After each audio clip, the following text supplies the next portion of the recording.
What's up, everybody? Sorry ahead of time for the bad quality on the intro. I promise the episode is completely normal. Does not sound like it was recorded on my iPhone, which this is because I am currently in Colorado at the posting of this episode. I'm in Colorado, hanging out with some friends up here and doing some stuff, having a good time, man. It's been super fun. Been kind of nice to get out of the valley for a little while, and Colorado is fucking rad, man. I love Fort Collins.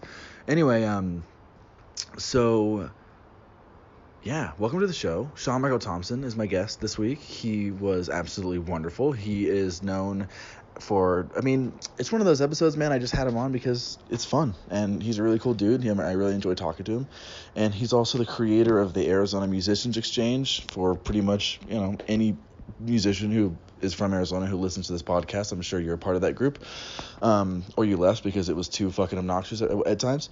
But so anyway, yes. So sorry guys, I'm like out back. It's so nice back here. I got the bugs chirping away out here. Cope Notes is the sponsor as always. They are a self-help service. Basically, you go to Cope Notes online and you sign up. You don't have to send them any personal information or anything like that, man. And they basically send you random text messages every single day. You don't know when it's going to happen. And it's real nice to kind of get you off your feet, get you feeling a little bit better. It's by people who've lived with and do live with and experience mental illness. So, it's for people like us, man, people with mental illnesses, or whether it's depression, anxiety, bipolar, whatever it is, man, we all kind of need something to help pick us up and put us through the day, and that's exactly what Cope Notes does, man. It catches you off guard with a nice little message. So text COPE to 33222 in order to get your free trial. Again, that is COPE, COPE to 33222, or just fucking go on their website, man. Go to Cope Notes and they'll hook you up. They're good people over there. So anyway, thank you guys so much for listening. Sorry for the late night rambles.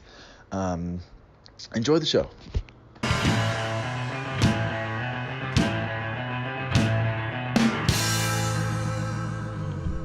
All right, so we're gonna give this a shot. We're recording now. I think we might have remedied all the problems that we had before, and if we didn't, then ritualistic group suicide, I think, is what's called for in a situation like that. Not to be dramatic. I'm in. But I'm feeling very dramatic, Sean, because I was kind of mentioning this earlier. Welcome to the show, everybody, by the way.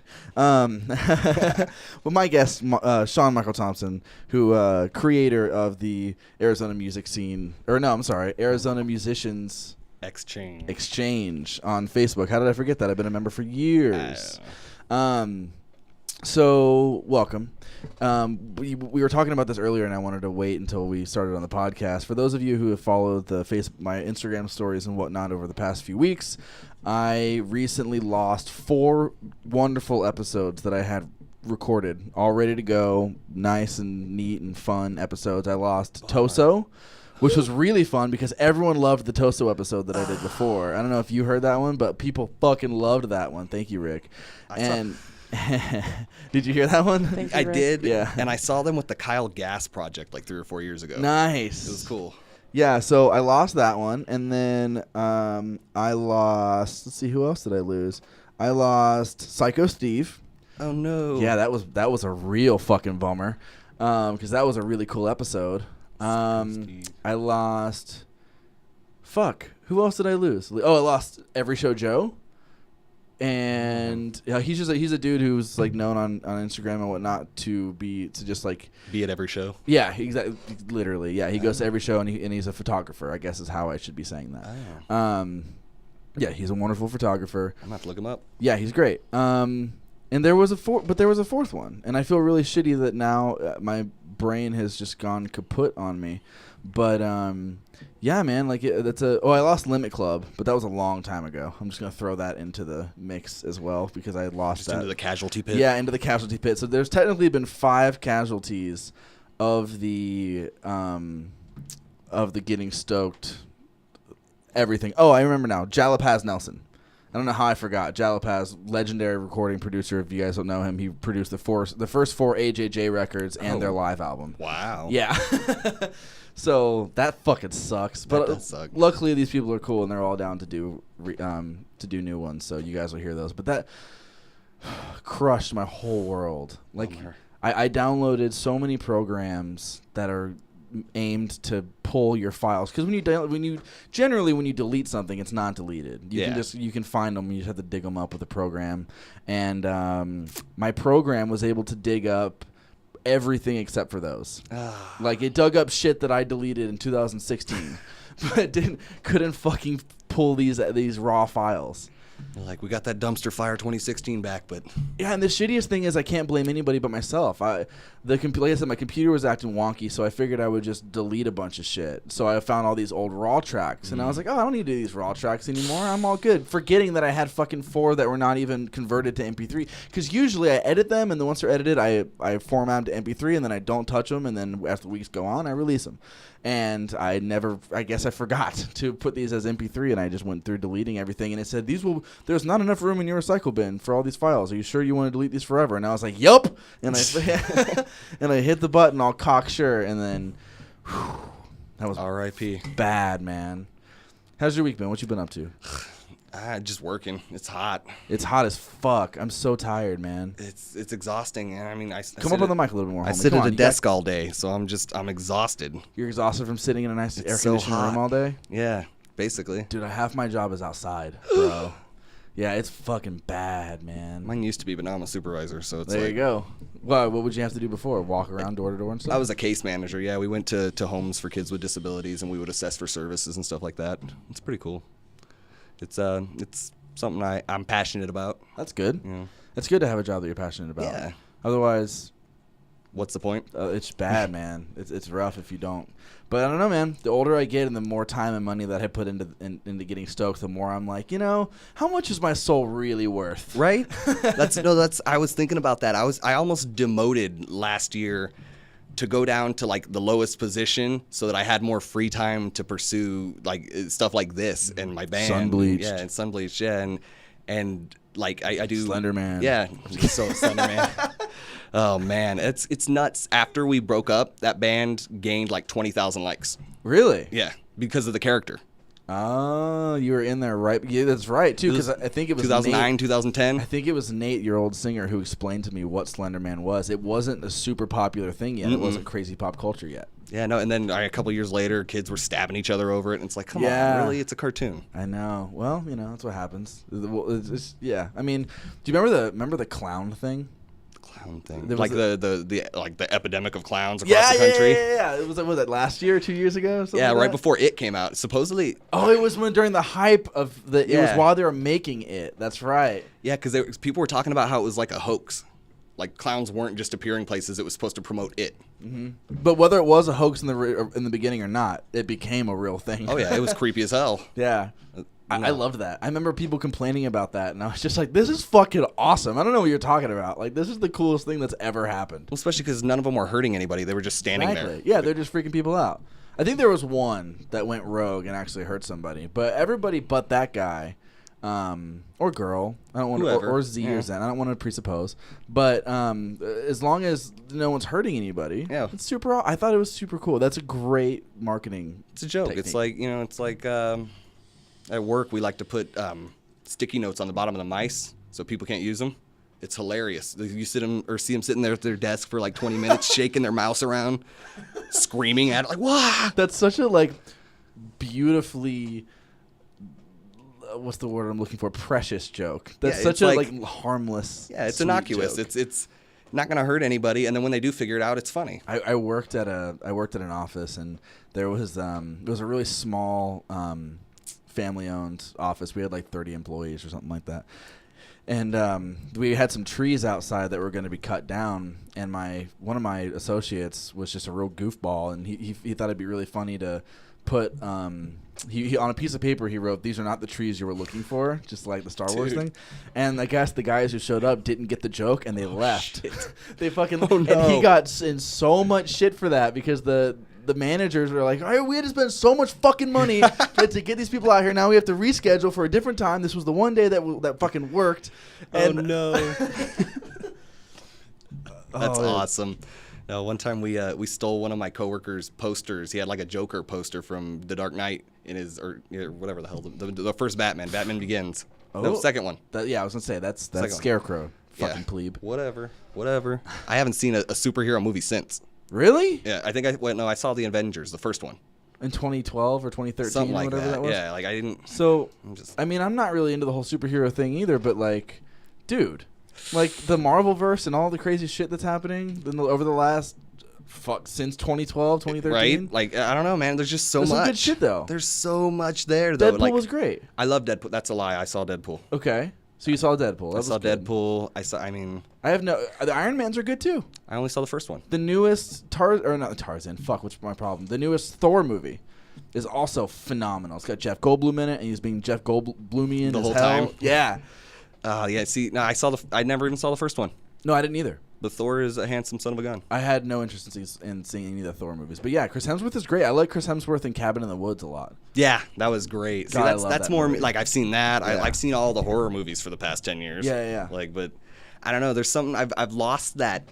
Like, it's same with sports. Like, I don't follow sports at all because I don't have the competitive drive for it. I have no interest in It's in like sports. everybody's like, yeah, football. Like, drink beer, beat each other's asses, and watch football. And I'm like, I'm gonna go play my guitar. I was such an angsty piece of shit about that in high school. I was so the kid like, oh my god, the basketball team got a touchdown in sport ball. Blah. Like I was just one of those annoying teenagers. Dude, that was like going to ASU. Everybody's like, oh, did you see the ASU Oregon game this weekend? And I was like, Oregon who? Yeah, dude, I've had some really embarrassing moments in front of people before. I just don't understand sports. I don't care about sports. I never did. I tried to make my dad proud of me when I was a kid. Me too. I played baseball for a while. I mean, really? I played football in 8th grade. We were it was a touch team, but we ended up the champions. I played t-ball.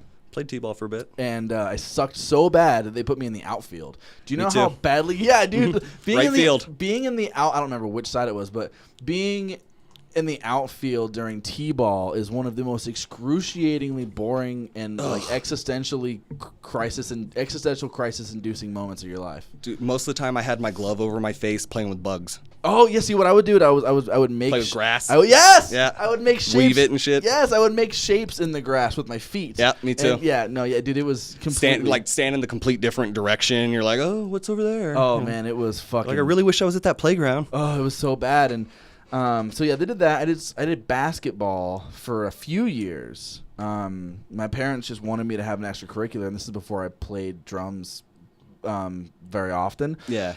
So I just played basketball, and I hated it. I always felt uncomfortable every time the coach tried to like teach me how to block, and he would like shove his butt against my crotch, Yeah, and I was just come like, on, "This man. is fucking weird, No Tony." thanks. Yeah, I had a coach try to get me to play basketball after I played football in 8th grade, and he was like, "You could just foul out in the first 10 minutes." And that's it, and it counts. Dude, I passed the ball to the other team. Like, I was a mess. I was a mess. Like I think I maybe got the ball 2 times, and every single time I looked at the person who passed me the ball, like, "What the fuck's your problem, dude? Or what did I do to you?" And, Can't believe you. Yeah, and then I would just pass it to the first person that I could, and I was just the guy that walked the court back and forth. Like, oh, they're running this way, I want to pimp over that way. Yeah, see, and when I played football, they only let me play defense. They were like, "Here, you're on the front line." I don't really know. Is that? You don't have the ball. You don't have the. Got it. Okay. And that's the only. I'm like, yeah, I don't have the ball. I'm blocking people. And there was this dude. He was a lot shorter than me, and he was stockier. And he'd get underneath me, and it was touch football or flag or whatever. And he would Two-hand touch? shove my ass on the ground, like straight up, like in wood chips. And I was like, "Fuck." It sucked. I don't like sports. Yeah, man. I'm not a sports guy. I feel like I could have fucked with hockey if I would have been born in the right region. Right. Born in the Midwest and in America is not the ideal spot for hockey. Hockey was my first word, oddly enough. Weird. Which I really feel like I could have been like the Gretzky of my generation. Like, hockey was my first word, and it's the only sport I've ever been a natural at, but I completely missed my opportunity. Like, there's another life out there somewhere. There's another timeline. An alternate universe. Yeah, there's an alternate timeline where I am just like the Gretzky, man. Who knows Yeah. what could have happened? And I was gonna be a baseball player. Yeah. I was like, I wanted to play for the Diamondbacks. Oh, you were super into it? Until I was like 9. Yeah. And then like my brother was really into it till he was probably 13 or 14. Yeah, man. My parents put me in gymnastics, and then they were putting me in basketball, and I said, fuck basketball. They forced me to either do sports or gymnastics. So I was like, okay, as long as I don't have to play sports. Right? So I did a season of gymnastics. That's cool. It was cool. I mean, it was fun, like jumping into the foam pit. Yeah. It was the coolest shit in the world. Like, I mean, I would have done that. I had a douchebag, like early 20s, late teens, like instructor, and my hamstrings are bad. Like, it's a plague, man. I can't barely even touch past my knees standing up straight. It's always been that way. Yeah. And like even when I was like 15 and I was springy and spry and wild, I still couldn't fucking touch barely past my knees. And this fucking instructor would like sit on my back while I was pull him. Oh man, it was bad. And then luckily, I started playing drums. My parents were like, okay, as long as you're doing this X amount of times a day or a week, you don't have to go to sports. And I never went back. That's my parents bought me a guitar for my 8th grade graduation. What did they buy you? It was a $99 Dean Strat. You got a Dean for $99? It was like 2005. Are Deans that nice? Depends on the Dean. Depends on the Dean. I had a Dean bass. I had a Dean acoustic bass. That was the shit. See, I love their basses are really nice. It really depends on the guitar you're getting because like I have a Dean ML because I'm a Pantera fanboy. Uh-huh. And I worshipped Dimebag Darrell my whole freaking life. But so I have his ML from Hell, and it's a really nice guitar. It's got the Bill Lawrence humbuckers in it and stuff, and it sounds amazing. But I mean, your cheap Deans are like, Well, speaking of Pantera, let's talk about Phil Anselmo for a second. Shit. Your boy, as you just said. I'm not Not gonna my put words. boy. I'm not going to put words in your mouth, but you said that you agree with Dimebag everything. was my boy. No, yeah. You just said you agreed with everything he's ever said on Oh, stage. of course, yeah. So let's go into that a little bit. What the fuck happened? Like, now I'm specifically talking about the white power thing. I don't know about anything else. I know that he like screamed white power on stage and did a hit in a fucking Nazi salute. See, and I read an article shortly after that happened where he was like, it was a fucking joke. Like, and that's not a good joke to make. I was about to say That's a terrible joke. Yeah, because he got like kicked off stage, Yeah. and his response to getting kicked off stage was yelling go white. do some heroin. Yeah, he was yelling white power at the audience because he was getting pulled off. Well, Like- and seeing too, the whole time they've been a band though, they've been shit on for being skinheads. Yeah, that's what I mean. I mean, Which there's smoke, is there's not fire. what they are though, dude. If you've ever watched Dime Vision, like the original DVDs, Dude, he's got black friends. not even that. It's not even that. Like you listen to the things Dimebag Darrell has to say as a I'm person. not saying Dimebag. I know, Dimebag's probably cool. but he gets lumped in with them. I'm just talking about Phil. Yeah, well, he's a douche. Yeah. Yeah. Whatever. I watched this whole video where he talked about being stuck in heroin addiction. He's Yeah. like, I'd get home, shoot 2 bags, and you're like, okay. And then 8 o'clock, I'm waiting for the dealer, and you're like, come on, dude. Just because you've been smoking cigarettes for 30 years, like that's not your voice. Yeah. Yeah. Maybe it is. I don't know. That was back in the day though, when you could still kind of pull off the rock star bullshit thing. Mm-hmm. You could still be like an affectated douche wagon, and everyone Exactly. thinks that you're awesome. Yeah. You can't really get away with that in the internet age Yeah, as no. much anymore. Well, it's like Guns N' Roses too. Like you look at, I know and everybody, Dad Rock, Guns N' Roses is a piece of No, shit. dude, Appetite's one of the fucking greatest rock records of the last 30, 40 Did years. you hear that new unreleased one they've been putting out?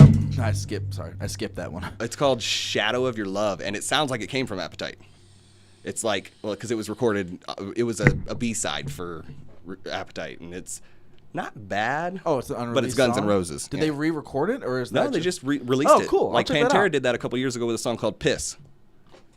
Sorry. Oh, trust me, that made my neck feel good. I forgot Alicia. And not you. So Alicia, my girlfriend's in the room today. She's hanging out on the mic, off the mic, I guess. And she hates when I crack my neck, and I totally forgot she's in the room because Damn, I'm not I'm used so to glad having I didn't her in crack the my room. neck then. Yeah, she can't. Like it's really almost a deal breaker at this point. Shit. So but back to Pantera, like. Cowboys from Hell, I think is phenomenal. Still to this day, I think that's an absolutely solid ass commercial metal record. Of course, yeah. Like- And it was weird too, though, because like, have you heard anything before that? I don't know. I don't They think were so. a glam metal band. Oh yeah. Yeah, they had an album called Power Metal. Okay. It was called Power Metal. They had songs on it called like We'll Meet Again, like Pussy Tight 88 was one of them. Like it's Pussy like Tight 88. that's what it's called. Nice. Yeah, it's PST 88, and that's what it says in the song. Got it. But it's like Motley Crue with Phil Anselmo singing glam vocals. That's weird. But the guitar work is better because it's Dimebag. Well, yeah, Pantera. Like I love Cowboys. I think that album's fantastic. But when I saw their Behind the Music, their VH1 like Behind the Music thing from a long time ago, I remember them talking about how none of them were even in the same room when they were recording Vulgar Display of Power. No, it's not that one. They were recording the one? last one, the last of Reinventing the Steel. Was it? Yeah, I thought it was the one with the snake on the cover. No, it's because Anselmo was in. Maybe wait. Which Vulgar Display is the one with the being punched in the face? Yeah. What's the one with like the Southwestern theme? The Great Southern Trendkill. That I think is the one where they weren't in the same room. No, it was Reinventing the Steel. I read up on it. Yeah, because Phil was in Louisiana and they were all in Texas. Got it. Yeah, and that's why the album sucks. Yeah, okay, got it. I knew that they were in different states or whatever, and he just kind of phoned it in. Because those first 4 albums are just great. I mean, I think so. I gotta be honest. I'm sick of metal bands doing Walk. Oh, of course, yeah. No, Walk is the damn it of metal songs. It is 100%. It's like Stairway at this point. Oh, it is. It's the song that every fucking band covers, every young and up and coming band covers. And they all skip the guitar solo. Do they? Most of them. I don't know. I watched Fall Out Boy cover it with the vocalist of Every Time I Die. Really? Yeah, on a video. That's interesting. They did like a little secret show in New York in like 2007, 8. I saw a video of it online. They did Walk. They had the guy from Every Time I Die sing it, and they skipped the solo completely. Dude, their cover of Beat It, though? Oh, yeah. It's fucking tits. Great. Great. I love that cover. And they have John Mayer doing the solo and shit on it. Yeah. That's another guy. I don't really like John Mayer that much. I hate John Mayer. He's Dave Matthews Part 2. Okay, now hold on. Let's back up for a second. We got to talk about some. Because I love Dave Matthews. We got to talk about some DMB here. Wait, I thought you do like Dave Matthews? I like his voice. I like his musicianship. You just compared him to being what did you say? He was a second-rate John Mayer?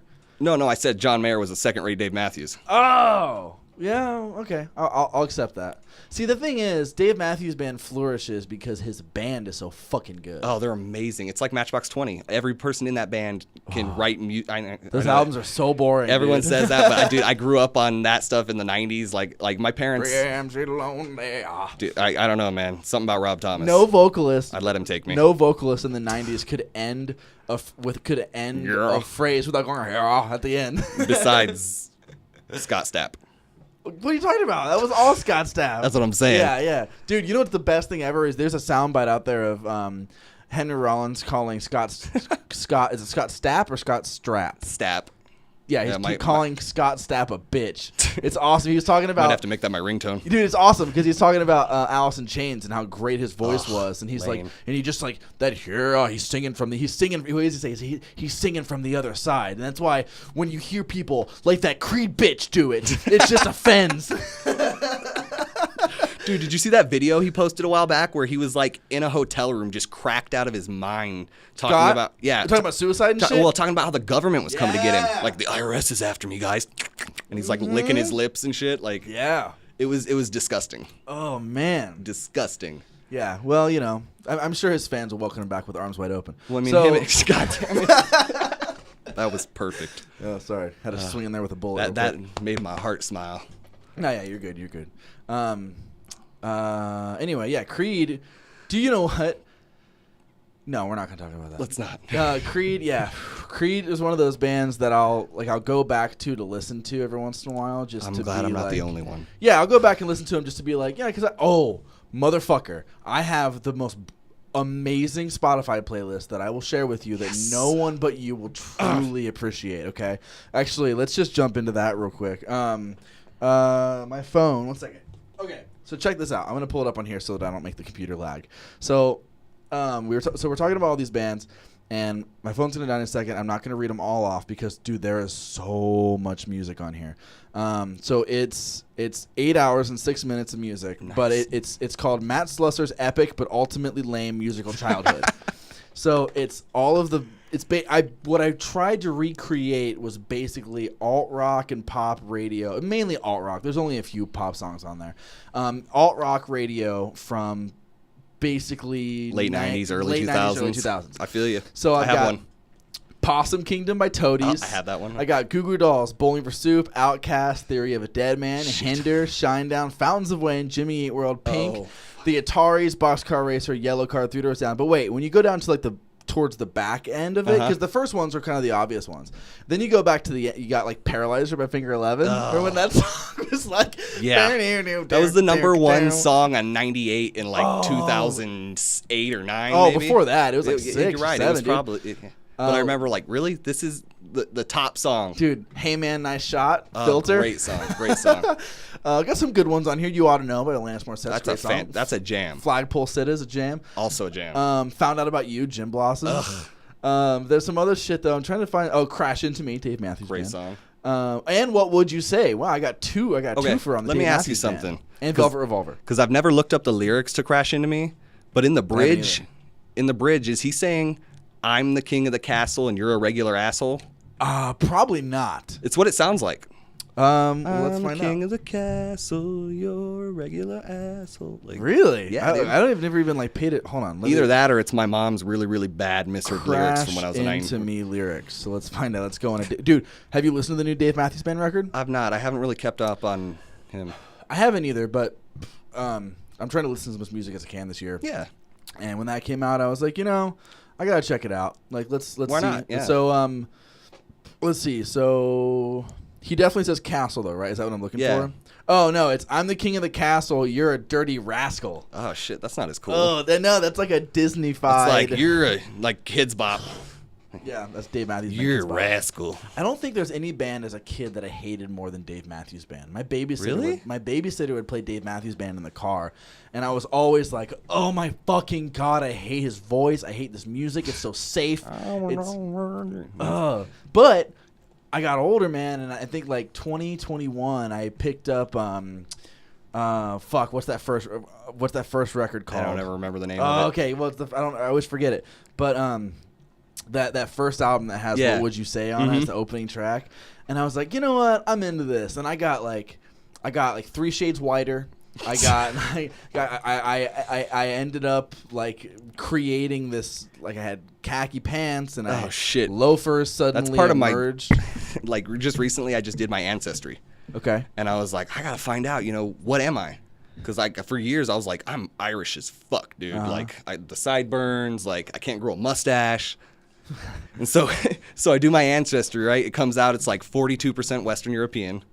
It's like 40% English, 6% Scandinavian. Literally, I am the whitest person alive, it feels like. I want to find out what mine is so bad. It's on sale.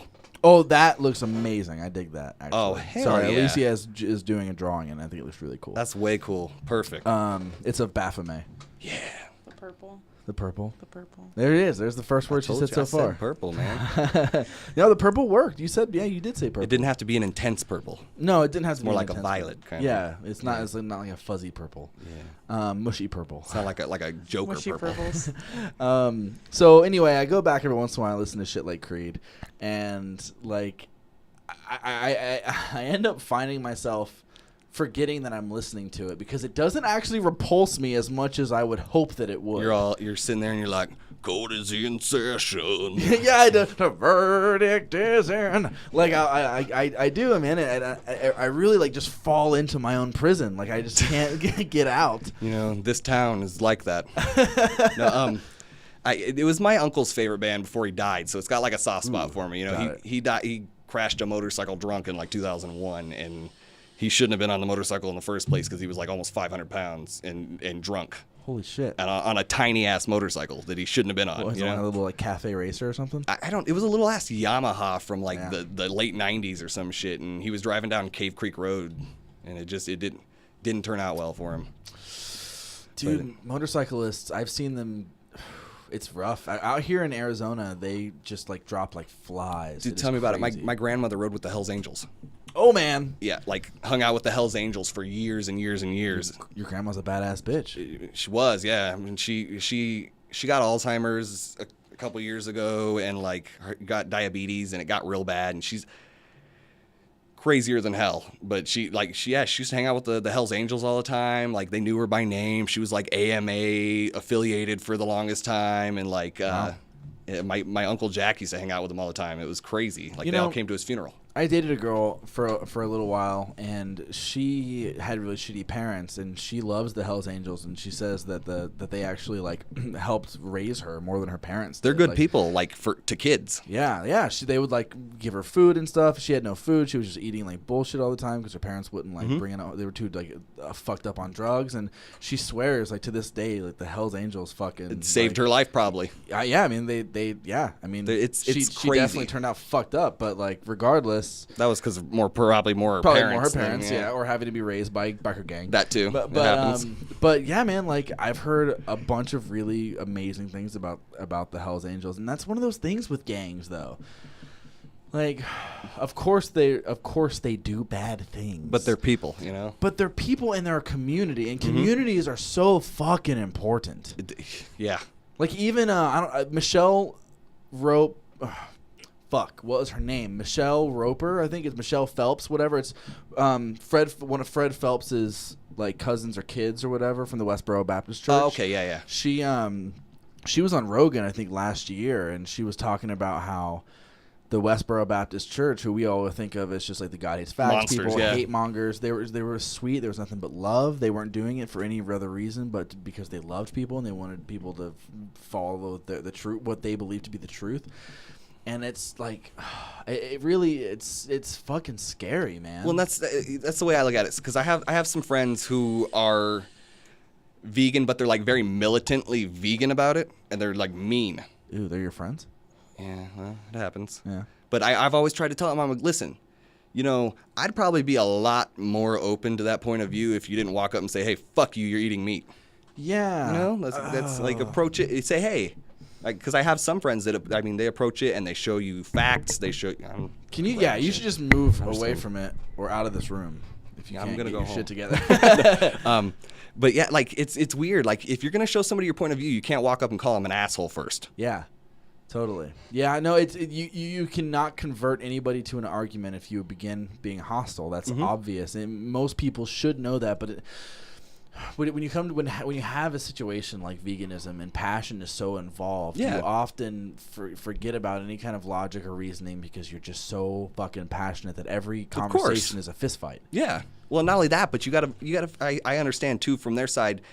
People make fun of vegans. It's really shitty. Like it's a point of view. Like it's because of the way it's because of people like that though. It's not because of their diet. Some people it's their diet, dude. Well, some people are like mean about it for no reason. All right, well, fuck those people. But for the most part, people don't like vegans because they are so militant about it and because they are so proselytizing. Or people who do CrossFit. Or exactly, CrossFitters are the same way. Like, what's that? Militant atheists. Yeah, okay. The militant atheists are fucking obnoxious as hell, though, because like we're supposed to be on the same side, and I can't fucking stand them. Exactly. You know, it's a kid in high school. He bought this cross necklace just so he could wear it upside down because he thought he was edgy. Oh, how fucking edgy! I've done shit like that though. But it was like one of those like really dumb necklaces you get from Vegas that they all had in the early 2000s that had like the colored. What is it even? It's like a plastic rope that goes through the little metal pieces and shit. Oh, I remember those. Yeah, they were really big in like 2002. Totally remember those. Yeah. Hell yeah. I had something like that, but they just had like 3 tiny like cylindrical beads on the end. Mine had skulls. Yeah, there were skull ones. There were ones with like shark teeth that you can buy at like Ron John's surf shop. I never thought I was that cool. Yeah, fuck, dude. I wanted to be like so edgy so bad. I remember this teacher one time told I have this thing where I forget teachers' names and it bugs the shit out of me because better than accidentally calling a mom, right? When I tell these stories, I wish I could like use their names, but I forget his name. It was my health teacher, and he like I would wear paint. I had like my fingernails were painted black, and I had black eyeliner on, and I was super into Marilyn Manson, and I still have a Marilyn Manson M etched into my arm. My girlfriend like scratched it into my arm back when I was like 14. So like I was very fucking edgy, man, and I was coming down from my fall from religion, and I was just like so angry all the time, and I thought I was so fucking cool because I was in this small town of 4,000 people in rural Ohio, and there was more churches than books, and it sucked. So I remember he had this thing once. He was talking amongst the class, and he would kind of ramble sometimes off topic and kind of just like opinionate and things like that. And I remember I remember trying to make a point about how I'm different than everybody else, and he asked me, he's like, "Why? What makes you so different?" And I gestured to myself, Like, look at me, asshole. Look at me, asshole. And he scoffed and went, "You think you're the first kid I've seen wearing like makeup and fingernail polish? Are you kidding me? I've seen this 1,000 times. This is just a trend. You're nothing special." Yeah. And I remember like every single fucking sale I had was obliterated. See, and you know what? That's so like when I was in 10th grade. I needed that though. Yeah, More yeah. kids should get shamed, I think. Right? Well, I mean, Shame is a powerful motivator. Continue. yes. So no, when I was in high school, like I wore a leather jacket, like a big ass leather jacket from the 80s my dad gave me. Like the this trench thing, coat mafia? No, like a biker jacket. Okay. Like my dad had given it to me. He bought it in like 1985. And it smelled like cigarettes, but it was cool as fuck. Like it was grungy. Man, you were like Columbine Red Alert. Right? I had hair down to my fucking waist. And Oh, like, yeah. I wore corn shirts all the time because I was trust cool. me, they were watching you, man. Yeah, no, and I had like You had issues. but I had this you corn. fuck. Sorry. No, I'm just kidding. You didn't catch I it, love so that I had to album. be pathetic and bring it to myself. No, I got it. I got you. No, so but I dressed like that all the time, and I went to Queen Creek High School. Ooh, my oh my god, most of my ex Freudian my shit. ex-girlfriend and my I'm sister back up went so I don't there. get blood on me. Yeah, my ex-girlfriend went there. My sister went there as well. Wait, what's your sister's name? But she's way younger. Like She's she like- she she just was like- graduated like last year. Oh, never mind then. Yeah. Well, fuck. What if he did know her though? That would have been fucking creepy. Yeah, that would have been fucking He was weird. just like, "Oh yeah, I know her." Yeah, we hung out. No. Who was your ex-girlfriend? My ex-girlfriend only went there for a year. Okay. Her name was Netta. She was Oh, again yeah. way younger than either of us. Never Yeah, mind. you It wouldn't doesn't have known her. matter, Trust me. whatever. Queen Creek. She Okay, wasn't way younger. Not way. Well, how old are you? 26. Yeah. Oh, See. way younger than him. Yeah, he's way younger than me, but she was still like 2 years younger than me. So I mean, anyway. Which means like we're regardless. like, oh shit, she was like a freshman when I was graduated. Yes. Okay. Yeah. Yeah. No. So like that school's like 85% Mormon kids, and they all rednecks. hated me, all of them, and like I had this one kid light me on fire on the bus. Like he wasn't a verbally. He was or no. He lit my hair on fire. How? Why? I In what way? had my headphones in. I was sitting there on the bus, minding my own business. My hair happened to be in front of him.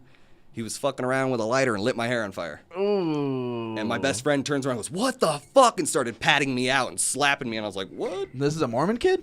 Actually, no. Okay, so because you No, you opened another with religious Mormons. kid. Okay, you Yeah. opened with Mormons, so I figured. Like, I had another Mormons, like deluded as they may be, they're nice people. Why, Yeah, no, why would a Mormon have a lighter? Exactly. Oh, that's a good Yeah, point, this kid. yeah. This is the kid that smoked pot in the back of the bus, but he was like a Christian and like. Ooh, what a badass motherfucker. I had another guy like stand up in the middle of class and go. And when he used a vocabulary word on me, he was like, "I abhor atheists," and he looks right at me and points, and I was like, "Why don't you go fuck yourself, John?" I abhor atheists. Oh yeah, dude. I was an absolutely insufferable piece of human garbage all throughout, basically until I was like 22, and then I was just meh. See, But I was the kid in high school they called me Jesus because I had long hair and I was nice to everybody. yeah, nicknames are a bitch. Nicknames are crazy. We had a kid who looked vaguely Mexican because he had a mustache earlier than everybody else, and everyone called him Beaner for the Oh, rest fuck. of his life. That's so shitty. Oh yeah, dude. It was rough, man. My hometown was a rough room. They called me Sheep because my hair was kind of curly. Yeah, see, that sucks. That's not even a good nickname. See, but now like if you mention my name to people in the scene and they're like Shawn Thompson and then you go Sheep and they're like, "Oh, Sheep." Really? Yeah, it's fucking weird. Interesting. I always just knew you as the guy who had the dime bag guitar. Yeah, Because that's what you were rocking when I first joined the Musicians Institute. How many members does that have now, by the way?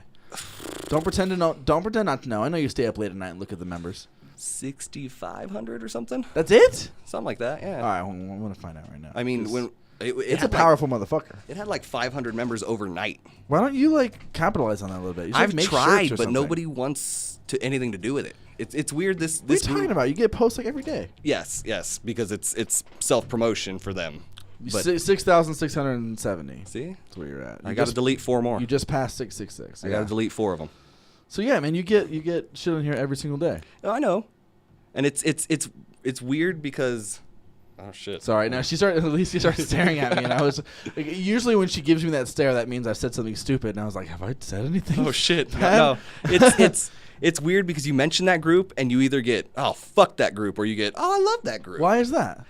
Because when it first started was like 2010, like everything was metalcore. Like the entire scene was metalcore. Mm-hmm. So every day I got, we're so tired of the metalcore posts. Can't you just delete them or get rid of them? And I was like, why shouldn't they get a chance? Because you don't like metalcore because you're a fucking elitist death metal guy and you're cool. Like, I'm kind of an elitist death metal guy. So am I, but I still like some core. Like, yeah, I can't fuck with the core, man. I really can't. it depends on the core for me. Like I can't do like, I can fuck with hardcore. yeah, see? A little But more that's of that. different, though. I mean, hardcore is like anything from Black Flag to fucking American Standards to Yeah. Code Orange. Yeah. Like, that's such a huge thing. Metalcore, though, I'm trying to think of the last time I enjoyed a metalcore record. I feel like there was at least one that came out this year that I liked. See, and if you look at American Standards page, they identify as metalcore. Really? Yeah. Fuck you, Brandon. Dude, their new song "Weep" is fucking killer. It's though. fucking amazing. Fucking killer. Yeah, which is on the cassettes that I have available. If you'd like them, I have cassette tapes of 90 minutes of local music that I made myself onto mixtapes, I and already that's have one of the one. that's Okay. one of the tracks. It's also a Spotify playlist. So now, did you create the group? Yeah. like solely you, because you're the last person listed on the moderators. Yeah, no, I created it. list. Okay, that's very humble of you. Because you've got like 5 people I've never heard of, and then you. Or 4 people I've never heard of, and then you. Like who? Who's on there? Ethan, Andy, Andre, and Tyler. Oh, wait. Is that Andre? Andre Andre? Lothian from Arizona Breakdown or Metal yeah, something? yeah. He's in a band called Dead World Reclamation. I need to talk to him one of these Dude, days. you should. I think you were the one who told me to talk to him. Dude, Andre is the coolest person ever. Like, He's my and competition. dude, you should see him play guitar though. Like, it's insane. Like, if Really? you like death metal or like I do. black metal, I or do. like, do you like Black Dahlia? I do quite a Okay, bit. look up Dead World Reclamation Okay. All right, because all right. their lead vocalist is a guy named Chris Elliott, and he's got another band called like Flying Scorpion, and they're like a southern hardcore like Maylene and Sons of Disaster. Like they're really influenced by. down with some Maiden Dude, and the Sons check of out Flying Disaster. Scorpion then because they're fucking great. That song, what's that song with the fucking badass like distorted slide guitar in the beginning? I don't remember the name, but I know which one you're talking about. It's called I'm on it. I don't remember the name of it, but yeah, dude, that I only like one record from them though, and I only my problem with Maylene and the Sons of Disaster is that I like one album, but I only like half the album. But that half I like so much that I'll call myself a fan, Right. even though I really only like maybe 7 songs they've ever made. You're like, it's enough that I can wear the shirt, but not enough to go to the show, Oh yeah, I would never go to a show. I don't want to get talked to by a bunch of fucking Christian assholes. and I want to get beat up. Yeah, people get beat up at those shows? I don't know, maybe. Probably. I mean, No. my buddy got. Yeah, I know someone got beat up by one of them at one of those shows. Yeah, there's like real like because they're a metal band kind of, and they're a Christian band kind of, which means that they're I thought they were considered like southern hardcore whatever. or whatever. Like, but regardless, they're like aggressive Christians. oh yeah, of course, yeah. It's like it's like when I found out that Demon Which is Hunter was Christians. which is a really broad generalization that was completely a joke. Yeah. I did not actually mean to throw every single Maleens of the Sons of Disaster fan to the ground as being an asshole. So the reason I bring up Chris though, Chris was in a band called Composer Meet Corpse for years and years and years. I saw them so many friggin' times. They thanked me in their liner notes for their album they put out. Like I loved that band. Like I have like 10 of their shirts. Like they were Black Dahlia, but their music was about movies and books and shit. Interesting. Like they had a song about I Am Legend, the book, not the movie. The book's phenomenal. Amazing. I don't know how they even called the movie I Am Legend. Amazing. Well, yeah. There were similarities. Here's the problem. There were though. similarities. The whole point of the book is that he becomes the legend that the vampires once were. He becomes the Omega Man. Yeah. Which is what Great the child movie. Exactly. Which was would you say closer adaptation? Vaguely. Very than- much yeah. closer. Much closer. And so, but I mean, in the movie. Step Up. Sorry, that's the name of the song. Step Yeah. Up. I'm on it. Anyway, continue. No, in the movie though, like when they talk about spoiler alert for a movie, 12, 15 years old. No, there's like a if you haven't seen a movie within I'm gonna say 2 years. I'm gonna be generous and say 2 years. Yeah, Spoiler right. alert, doesn't matter. So at the end, they find out there's a survivor colony, supposedly, right? Yeah. Which completely defeats the purpose of calling it I Am Legend. Truth. True. I love the book. I wish that, I mean, because the other thing the I Am Legend didn't do is it didn't give you the female character. The female character in the book was fantastic. I hated the way they just gave him the dog too. Yeah, he had to work for that fucking dog. And then in it that dies! Book. Yes! They had to work his ass off for that. Again, spoilers for a book that came out like 50 years ago. Yeah, but longer, almost 70, dude. It came really? out in like 1954. Wow. Yeah, no, I love that he had to work his ass. He had to he had to bait the dog and put food out for the dog. And yeah, and then he grabs it and takes it inside and it fucking dies. Oh, yeah, man, that was a really heartbreaking wonderful book. I read that. It only took me a couple days. It was like like 150 pager. Something Pretty like that. simple. Yeah, it's super short. Richard Matheson, man. Dude, the guy writes wrote great stuff. And then he wrote a bunch of Twilight Zone episodes. Or it was either Twilight Zone or Outer Limits. I think he did both, maybe. Yeah. Same shit. Same concept. Same shit. Yeah, right? Monsters, Addams Family. Yeah. The only difference between the Monsters and the Addams Family, I actually read a really interesting piece about this. The difference between the Monsters and the Addams Family is class. It's a classist difference. The Monsters, if I'm remembering this correctly, the Monsters were more of a working class family, and the Addams Family was more ritzy. Oh, yeah. Very interesting. But I will say, like, in the 90s, like, the Addams Family was my shit. Like when the movies came out. The and movie shit? and the TV show they had. They had like a live action TV They had show. Another TV show in the 90s. I think on the WB or something like that, where it was like live action. Interesting. Yeah, it was pretty good. I love how correctly. The movies stay alive via Tumblr. Yeah. Tumblr gifs keep the Christina Ricci quotes alive. That's true. That's very true. Christina Ricci's awesome, man. I have I have a huge crush on Christina Ricci. Not in an Addams Family, but just period. I like chicks with big eyes, and she's got these huge like alien tractor beam eyes. Right. And I dig that. So, and short hair, which I'm into too. So, you know. Yeah. So, yeah. No. Wednesday Addams, everybody's first goth crush. Yeah. Dude, okay, what was your first movie crush? Okay, so there's this movie, came out in like 2000, maybe 2001, called I Was a Teenage Faust.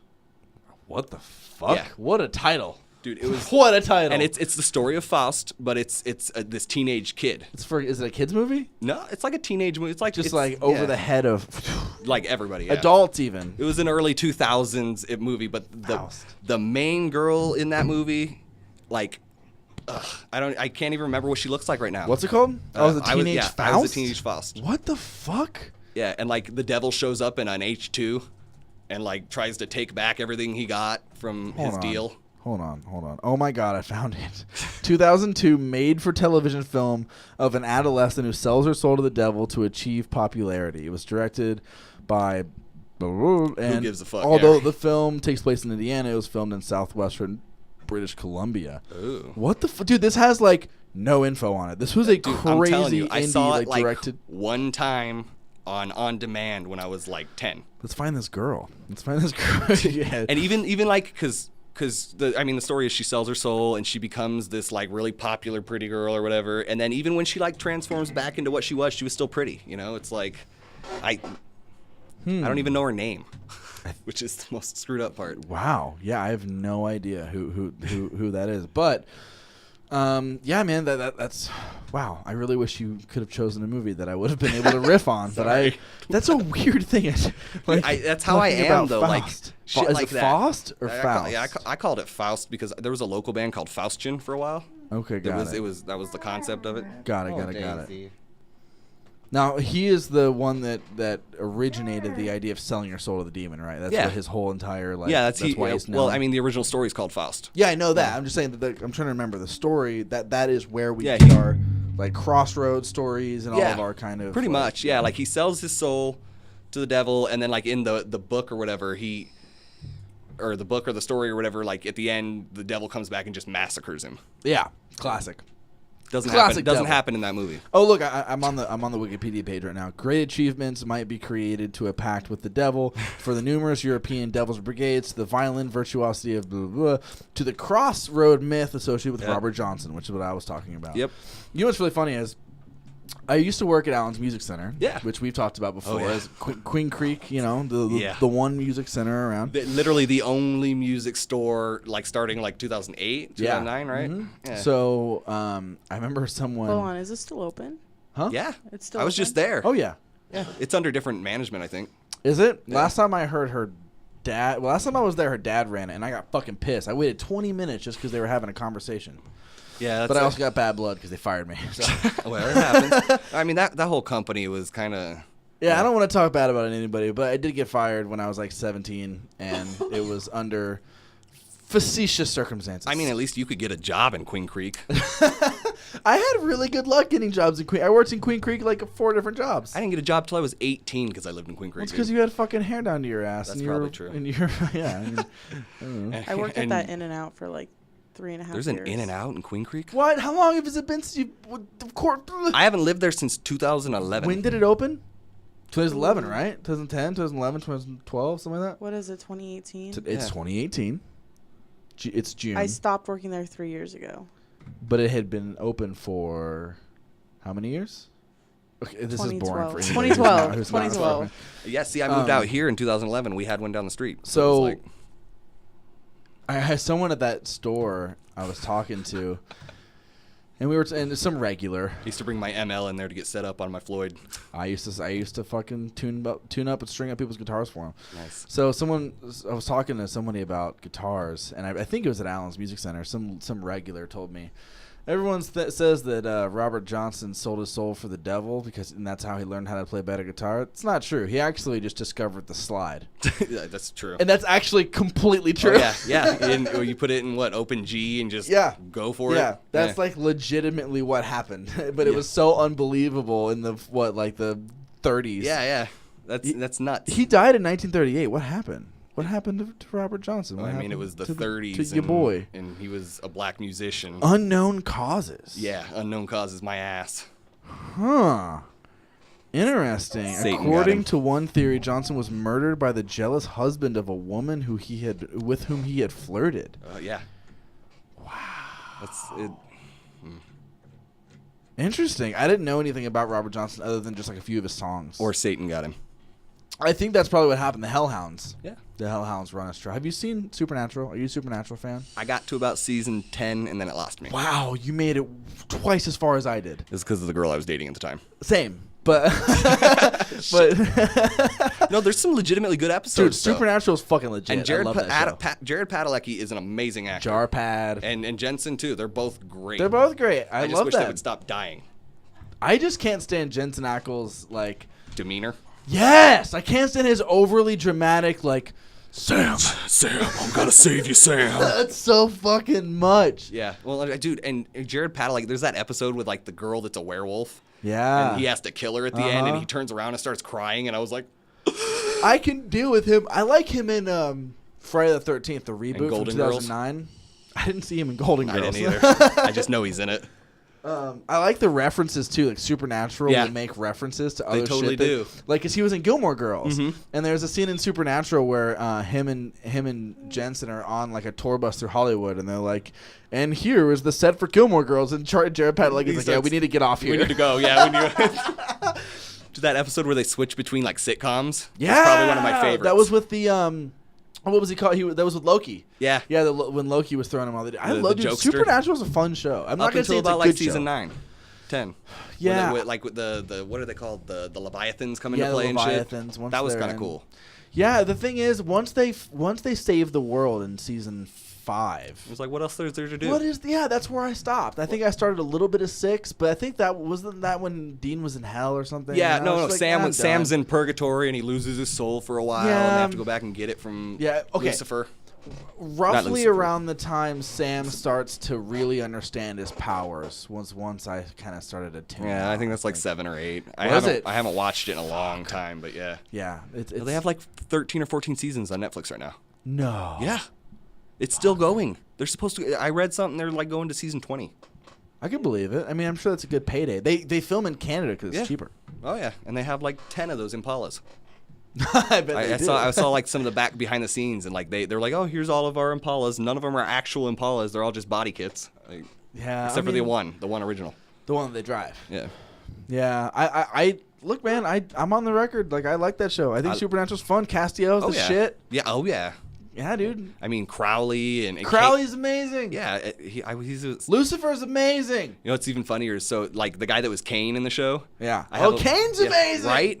That beard. Yeah, That Kane beard. again, a later character who was good. Yeah. So Kane came to Comic-Con like 2 years ago, Oh yeah. and my buddy Abel was there. And his Twitter handle is I died in the Bible, and it cracks my shit up, dude. His name's Abel. That's really funny. Yeah, so, but he went to Comic-Con and he paid to have the pictures with Kane, and he's like, I want you to strangle me, dude, in this picture. like just go for it. And it's the funniest friggin' picture I've ever seen, dude. You know, some people refuse to choke people in photos anymore because of lawsuits and liability. Kane Hodder is one of them. Kane Hodder will. I think he's one of the guys who will no longer choke people in photos. I could be wrong, but I vicariously met him at Comic-Con. Joe Rogan won't choke people anymore. I wouldn't. Hell for no. sure. There's no way in hell.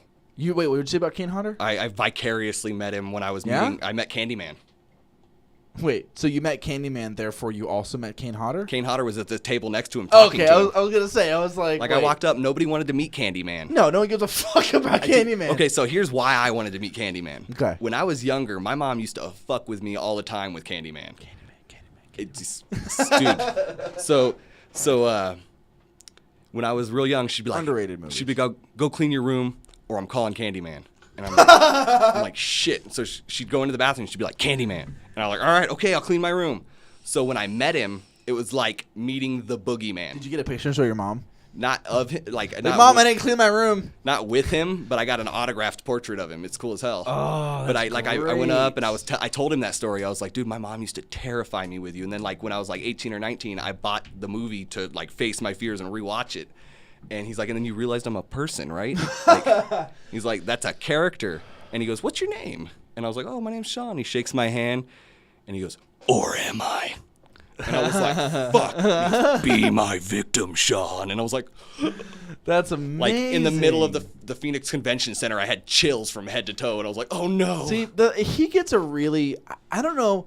I know the answers to this are out there, but again, because no one gives a fuck about Candyman, Well, me it's an including, early 90s cult I film. don't know the reason behind this, but Candyman for some reason is the bitch of all of the slashers that were popular in the 80s, 90s, 2000s. Which is fucked up because it's great. Yeah, they just The first one's great. yeah, I just don't. You have seen, and eventually I will be one of these people. Many people with like full sleeves of horror portraits. Yeah, and no one has Candyman is not on that list. There's a few, I'm sure, who if I look up Candyman tattoo, absolutely there will be some because there'll be people like you with malicious mothers who traumatize them. But by the way, my mom's not a. I'm sure she's wonderful. Yeah. Oh, you got a cute My little mom heart on my arm. little mom tattoo. Yeah. Well, That's great. I need to get a tattoo for my mom. I don't know what I'm gonna get yet though. I went real simple. Yeah, that is real simple. I'm not gonna it's- go that simple though. I wanted it on purpose like that though. Yeah. Like I walked in, and I was like, I want you to give me the cheesiest Sailor Jerry mom heart you can Sailor fucking give Jerry. me. Like I was like, because I researched it. I was like, where did it come from? It came from his original art, and like him and Ed Hardy were friends. Because Ed Hardy was he was an American tattoo artist, dude. That's the craziest shit is he's gone from being the original American traditional tattoo artist to being what every douchebag wears. Ted Hardy. Ed Hardy is just like the ultimate punchline to any fashion joke. Like, yeah, like if you're wearing an Ed Hardy shirt, you can't argue with anybody. Ever. No, you can't. You really can, unless it's Snooki. Yeah, like, well, and even then you might not win. Snooki wants smush smush. We watched that episode of South Park recently. Oh, it's so bad. It's so good. Like, okay, which reminds me, Alicia's drawing something right now, and it totally looks like it could be a South Park character. Like if you Right? if you play your cards right from this moment on, you've got a South Park Drawing character. You got a job, man. You should draw me as a South Park That would be character. funny shit. Snooki wants smush smush. Dude, that episode's so good. Okay, I said this in the live podcast too, but we're rewatching South Park from like I'm actually watching it from back to front. Never wipe back to front, but we're watching it from back to front, and like. I did that a while back. Fuck my stupid ass. That show is so genius. Right? It's so funny and brilliant. And so in your face while being biting. tongue in cheek. Yeah, like there's episodes of smart shit. Like we watched this one. It's one of the newer. It's one of the. I think it was the last season that's on Netflix. With PC Principal?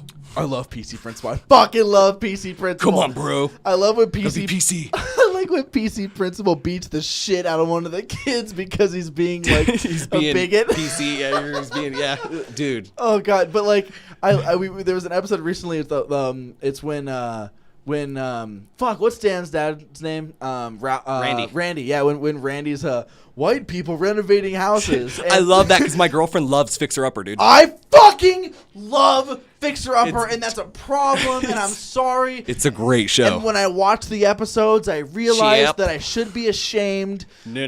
But I fucking love me some Fixer Dude, Upper. I disagree because you know what? My favorite shows are like that, and like I've been rewatching Boy Meets World recently. See, but you got nostalgia on your side on that. Yeah, point. well, and then I also like Family Feud. But I'm like a boring stepmom. Like I fucking trying to think of love the shit Fixer like, Upper. I've been watching lately that my girlfriend's like, really? You're watching this? Like, It's bad. How old are you? It's bad, dude. Like, but I love that. But to get on the point of how like genius the show is, there's that whole entire episode is a chip. There's a whole entire episode is just a like. It's a metaphor on people not being able to change their stupid racist bullshit. Exactly. Like, you yeah. have the like he's telling like Randy's telling what's his fuck the redneck like That's Kenny's dad, right? it's not Kenny's. No, That's not what we thought. We had the same conversation. It's Shit. not Kenny's dad, but we always think that Similar it to is. Kenny's dad? Yeah, exactly. So he's talking to him, and he's like, "I don't understand why you're resisting to change. Why won't you do this?" And he's Just like, let it happen. He's like, "I can't do it. I've tried. It's a load-bearing wall." Like. And like that entire thing, he's trying to tell you can change the foundation. We can fix this. Yeah. and on the surface, it's about remodeling his house, but deeper, it's about like the deep-seated issues of being born with like racism and bigotry and all this. Like it's such a fucking genius show. It's not just about dick and fart jokes. Exactly. It's also about dick and fart And jokes. that's the best part too is like everybody gets mad at the most offensive jokes, but the most offensive jokes aren't even the most clever or the funniest. No, they're not. But like, I don't know, man. I love it. I think it's refreshing to hear these like ridiculously awful things. Of course, yeah. On television, I think it's fantastic. And the fact that they no longer censor shit. Yeah, at makes least it on all the Netflix. better. Especially, I don't know if are they censoring it on cable TV still? No, not shit. Really? No, Not shit. Not on Comedy Fuck. Central because Comedy Central is not considered basic cable anymore. Really? Yeah. Did not know this. Do they censor faggot? They've got to censor. I don't faggot. know. They might. I haven't watched like legitimate Comedy Central in so long. Me either. But I just know that like it was on at my mom's house one day and they were like, yeah, that's a bunch of shit. And I was like, Dude. Yeah. like, is this Netflix? I remember staying. Okay, check this out. Holy shit! I haven't thought about this in a long ass time. I stayed up all night long for the episode when they said When they would shit on uncensor it? television. Yeah. Yes, I stayed up all night. I was in Bellbrook, Ohio, at my cousin Derek's house, and we stayed up all fucking night to see them say shit. And then they had the little meter at the bottom that counted The number of times every they're like time they said shit. 165 times. Yeah.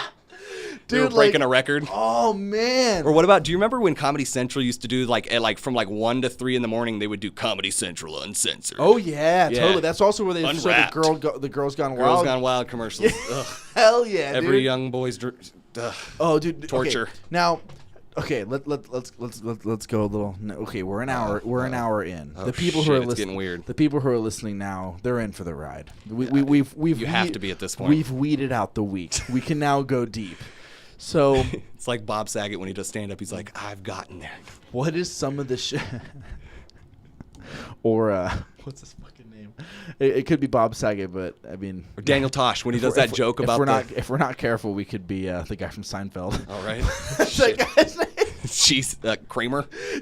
Oh, whoops. Oh, that was so bad, That was dude. bad. Anyway, so let's get deep. Let's get scandalous. Let's get dirty here. Uh-oh.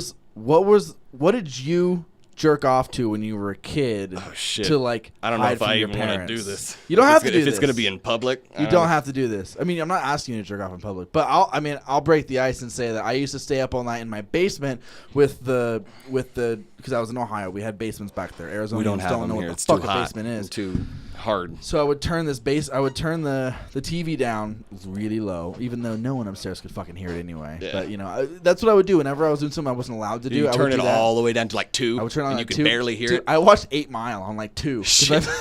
Same with Grand Theft Auto Vice City. I'd play Oh, Vice City shit, me super too. low. Yeah. So so it was my dad's game. He got it with the PS2, and it was like a package deal, and I would play it really low. Oh yeah. So My dad got it for Christmas one year. I would stay up. We had HBO when I was a kid, which was very lucky. I was very lucky to have HBO. So on your remote, how you can hit the go back button to the last channel you were at. So I would find 2 R-rated or NC-17 programs, and I would go back to them. I would number each. Back and forth. Okay, so channel 132 and then channel 350. Okay, so now I've punched both of those in.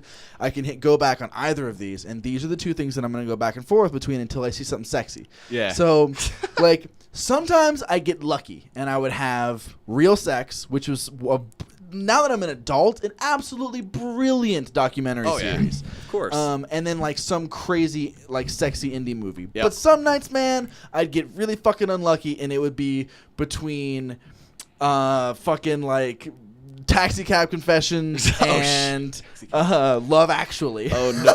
So there's this movie called Private School.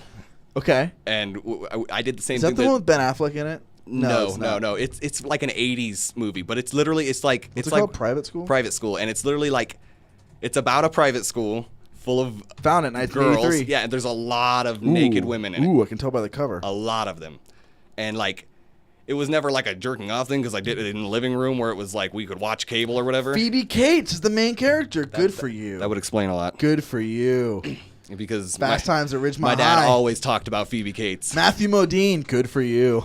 Great, not that great a film, to be honest. I'm sure it was. But like I used to watch it without the sound off when I was like 14, just sitting in the living room like, these are boobs. Like, what? So check this out. So here's a funny story I've never told on the podcast before. I love stories because I feel like I repeat myself a lot. But every once in a while, there's like a really good story that's really fucking embarrassing that I've never told anybody. Alicia, I don't think has even heard this story before. So I might be single by the end of this. So when I was, this is definitely before I lost my virginity. So I was like, I'm gonna say I was like 13 at this time, and I'm hanging out with this girl, me and this girl Brittany, and my friend Austin. And we would, in this tiny town that I grew up in, you could walk anywhere. Mm-hmm. And we would walk to the Gas America, and either, like, they would keep their cigars out on a feature, so we'd steal them all the time. Oh, shit. And so in the bathrooms, they had condom dispensers for 50 cents. Yeah. And I'll never, to this day, forget how that bathroom smelled. It didn't smell bad, but for some reason, that bathroom smelled so specific that every time I've never smelled piss and Clorox? No, not even. It just had this very odd, sterile smell that I'll never forget. I've never like been a dentist office? Yeah, I've never been able to replicate it anywhere. But so I'd go in there with the change that I scrounged up through, like, this big 5-gallon water jug my parents used to keep. And I'd buy condoms with it, and sometimes they would be French ticklers, and I wouldn't know the difference. Oh, shit. So I remember getting a condom, but I only had like enough change for one. Yeah. So I told the girl that I was hanging out with, we were supposed to have sex. We were supposed to go down to the woods and have sex with each other. And like, that was the plan. I don't know if she was actually planning on going through with it, but I sure as fuck was, because I was a horny 13-year-old boy like anybody else.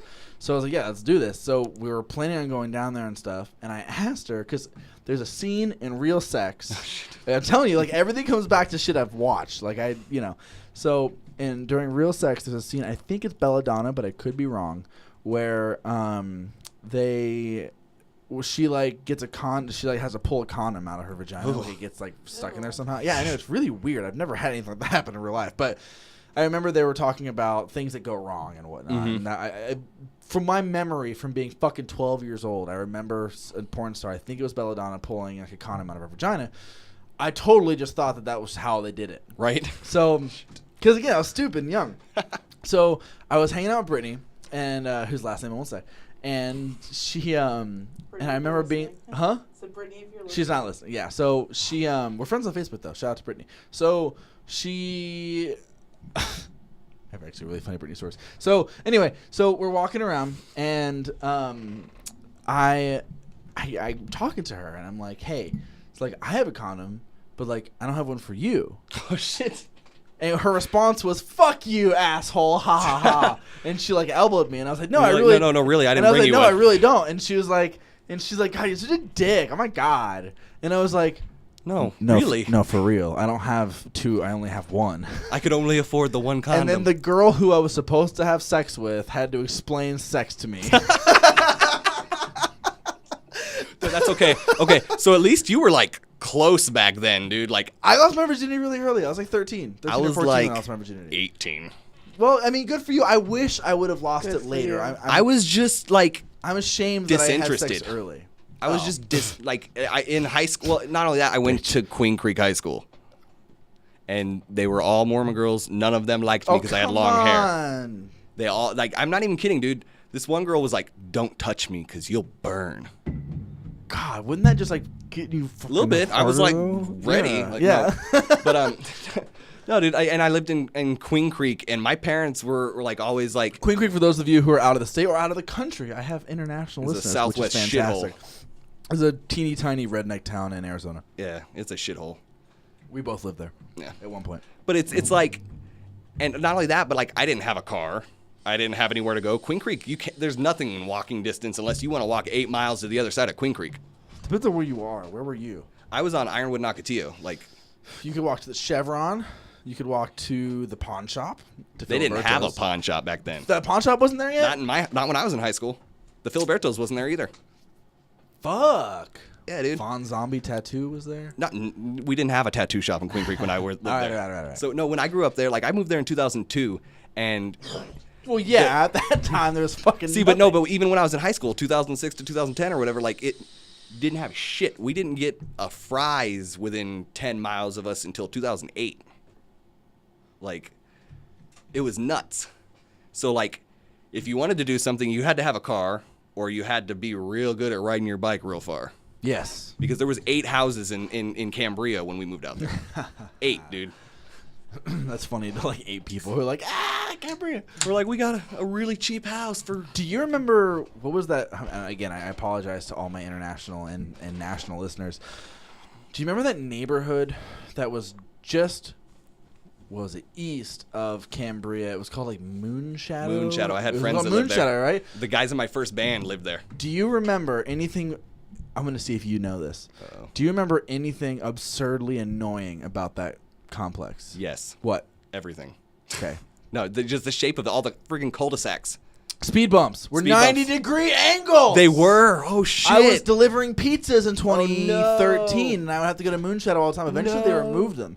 But yeah, dude, they're fucking 90-degree angles. Like What? I had a 1990 Geo Prism hatchback, Shit. and I had this board on in the back of the hatchback, and I like nailed my speakers to them. I just had like 2 like shitty aftermarket Okay. speakers. And I would hit those fucking speed bumps, and my stereo would collapse into the back of my fucking, and I would have to like crawl back there and reconnect Fix it. everything in somebody's fucking like, in someone's driveway. Yeah, no, dude, the kid that lit my hair on fire lived in that neighborhood.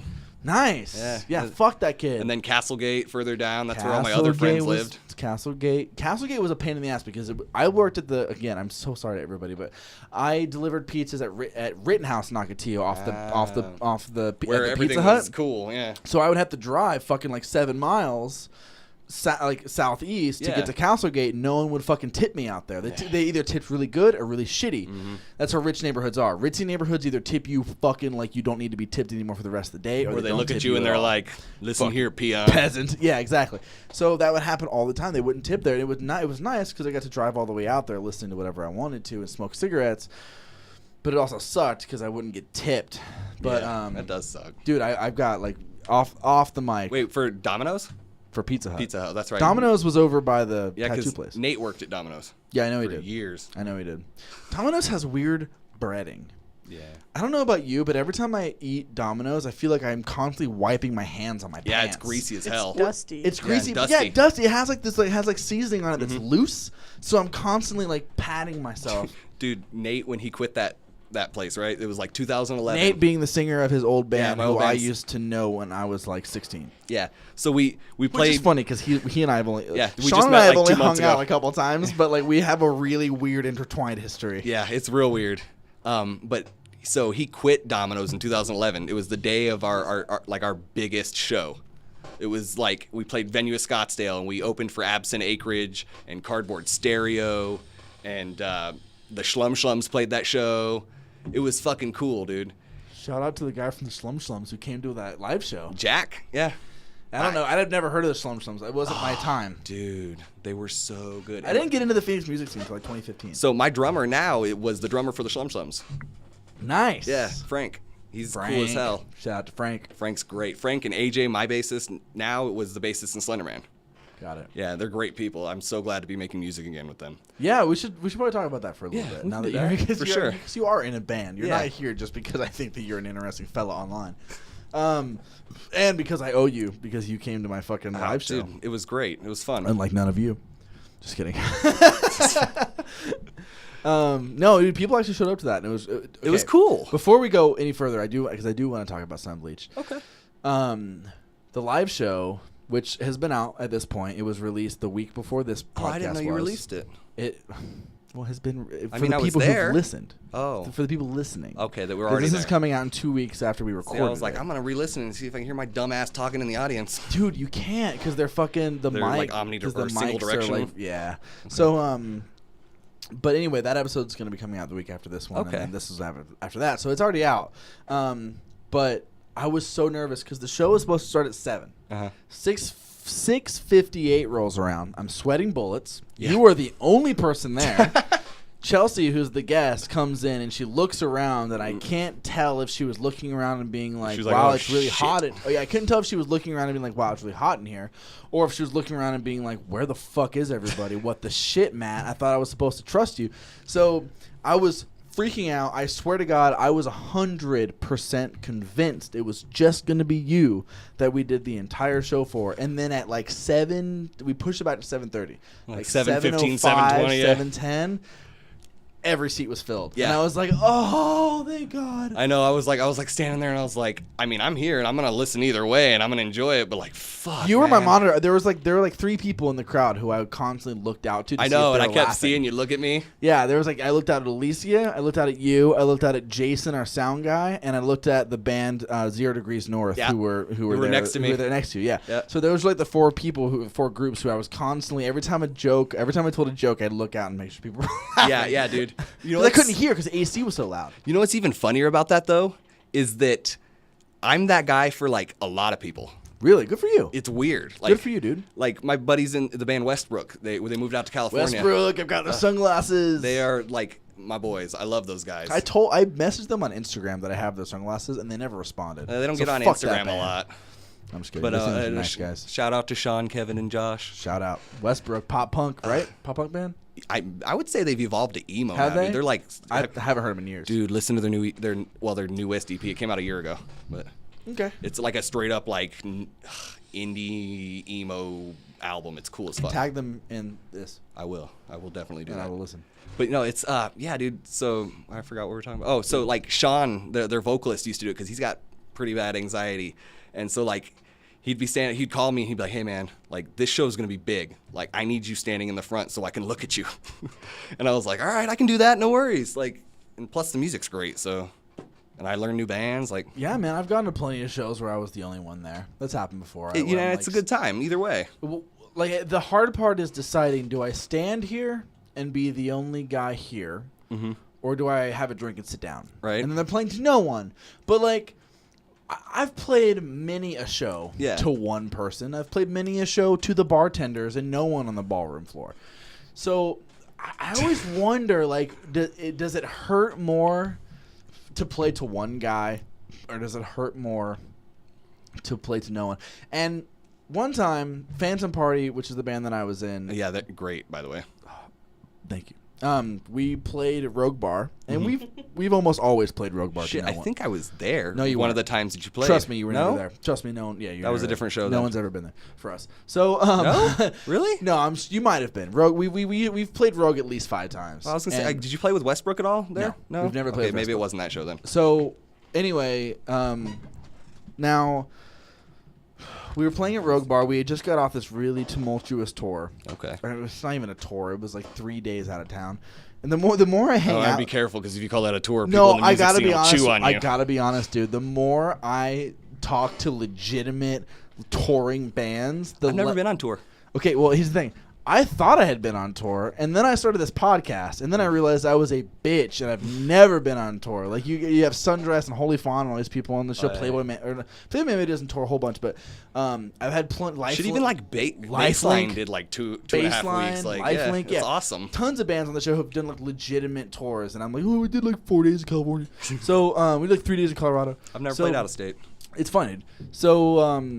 So anyway, we got off this really shitty tour and we played at Rogue. That was our like homecoming show, I guess. Okay. And there was only one guy in the audience, and I'm playing badly. I'm extremely depressed. I'm super just like, this sucks. You don't want to be there. I don't want to fucking be here. And I always told myself I would never play a show like that. And this is one of the only, maybe there've been like 3 shows in our entire. I think we played almost 100 shows, and throughout that time, I never played more than maybe 2 or 3 shows like that. Just that's how I felt with like, Slenderman's last show. This. Yeah.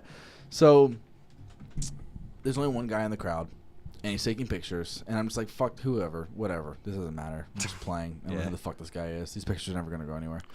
And then it's Every Show Joe, who has a very big Instagram following, who's actually kind of a big deal. And I didn't find that out. I just thought it was a shitty show and it was a bust. And then later on that night, I got a notification like, oh, Fan Party's been tagged in a photo. And I looked at it, and it was like Every Show Joe at Rogue Bar. And I was like, fuck! Oh, no. God damn it! That's so awesome. when he was on the show, and then that episode is gone. But on the episode that I lost, I apologized to him, and I was like, "Dude, I'm so fucking sorry you saw that show." But he's awesome. like, he was very nice. He was like, "No, dude, it was good." I was like, it's don't like fucking lie to me. Our last big show we played at Slenderman, like I said, we were playing at the venue of Scottsdale, dude, and Nate. Which venue was it? The venue of Scottsdale. I've never heard of it. It was just called the venue. Yeah, it's called the venue of Scottsdale. It's huge. It looks like Is it still there? I think so. I don't know if they put shows there as much. I've never heard of it before. It was around for a couple years, but it was big, and it was like an echo chamber, like a big ass hall. Like it looked like an Italian street. Okay. And like it was all cobblestones and shit, and there was like bars on either side. The like venue Scottsdale. I found it. 38,000 square feet of event. Huge. Event. So it echoes like a motherfucker in there, and we play this show, and Nate is so hungover from the night before. I totally see what you mean now. Right? It is a giant like hallway with like shit on each side. It's a covered street. Yeah. It is. Dude, I saw Bless the Fall there because I loaded in all their gear once. I can get down to some fucking His Last Walk like you don't even know, motherfucker. See, and I never really even listened to him. I was helping out a local promoter, Eyes Wide Shut. Yeah, move all their stuff in. So but they climbed up that thing on the left side of the stage and like jumped off into the crowd and shit. Damn. It was cool. Wait, do bands not really play there anymore? It's expensive. I've never heard of a band playing. I saw Cannibal Corpse there. Really? Yeah. That's weird. And they came in, we loaded in all their gear, right? And their road manager comes up to the owner and he's like, listen, your PA's not fucking loud enough, man. It's not fucking loud. They're like, it's a 1,500 watt PA. They're like, these guys have been playing death metal for 30 years. You think they can fucking hear it? What's that song like? Fucked with a Knife. This song's called Fucked with a Knife. Hammer Smashed Face. Hammer Smash Face. Oh my god. Like I remember like, were you ever in Fucked with a Knife? I just looked it up. That is the song. Hold on, I have to find the lyrics now. Fucked with a Knife. No escape from your fate, destined to be mine. Every night I wait to see in the dark, watching, stalking your every move. I know when you're all alone. This is boring. That's like a boring one. You got to do Hammer Smashed Face, or you got to look up like Lord Gore. Oh, here we go. No, here we go. She liked the way it felt inside her, fucking her harder, stick it in, rip the skin, carve the twist, torn flesh. I'm not that From hardcore. behind, I cut her crotch. In her ass, I stuck my cock. What the Here's the last line. Killing as I come. Now, why I don't own every one of their vinyls after reading those lyrics is completely beyond me. And Alicia, I think we need to get on that as soon as possible. You won't find them here. You won't find them? Mm-mm. I've seen some of them. Not the original covers. No, not the original covers. No, they banned half of them here. It's crazy. And like Australia, too. Oh, I'm sure I could find some on Amazon or something. Oh, yeah, definitely, yeah. Or eBay. They would Find just some be Cannibal Corpse vinyl. super expensive. Cannibal Corpse is cool. Cannibal Corpse is one of those bands. I've been getting really into death metal lately, to the detriment of my girlfriend. Yeah, and I've been listening to them to it constantly. I just bought a Krallis vinyl. They're killer. They're not black. They're not death metal, but still, they're more like on the black metal side of things, I guess. But I've been listening to more metal music lately, and Cannibal Corpse is that band that's this weird, unreachable. Like I know that this band's great, but I don't get into anything but the singles, and I know that makes me a casual plebe. It's an acquired taste. I don't know. There's something about Cannibal Corpse where I like a lot of the bands they influenced, and I can even like the bands that influenced them. But for some reason, this like iconic band, I just can't get behind. I understand completely. They're the nicest guys in the world, though. I'm with Radiohead too. Wait, you met them? Yeah. They were all backstage when we were loading in all the gear. Did they Dude, hammer smash your face? They tried. No, they were the nicest dudes. You know what's even weirder about that whole show though is I met Randy Johnson that day. Wait, The Like- baseball player, really? the pitcher. Yeah, he Wanna does. kill was the thinking- bird. I was thinking of Randy Jackson. No, that would be cool as fuck. From what is that show? American Idol. Signed my sword. But no, he Randy Johnson does death metal photography. Fuck. Right? That's what I said. Because like I was standing backstage watching Between the Buried and Me, and I was like, oh shit, and I'm just like mind blown. And he he walks up and he's taking pictures, and he's fucking 6'10". He's huge, and I was like, Mr. Johnson, can I shake your hand? Like, Damn. it was weird.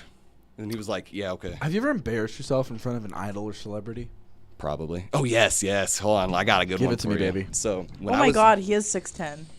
A what? Randy Johnson, He's he's 6'10". 6'10". Guy is huge. That's why he was such a good pitcher. Is he threw down at people. No.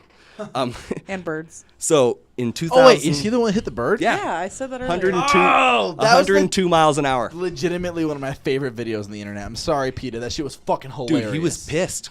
He was pissed? He was pissed. It ruined his pitch Oh, well, I mean. because it was like a record-setting pitch. Yeah, but I don't know dick about sports, and I would totally buy a Randy Johnson jersey as long as there was a bird on the back.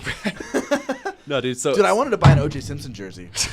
I still kind of Irony. Honestly, still kind of want to buy. No. an I'm O.J. putting Simpson. my It's foot like- down. No. It's like I don't like sports, but I have this shirt that says "Hooray Sports." I don't like sports, but I'm like a total like douchebag, and I want to.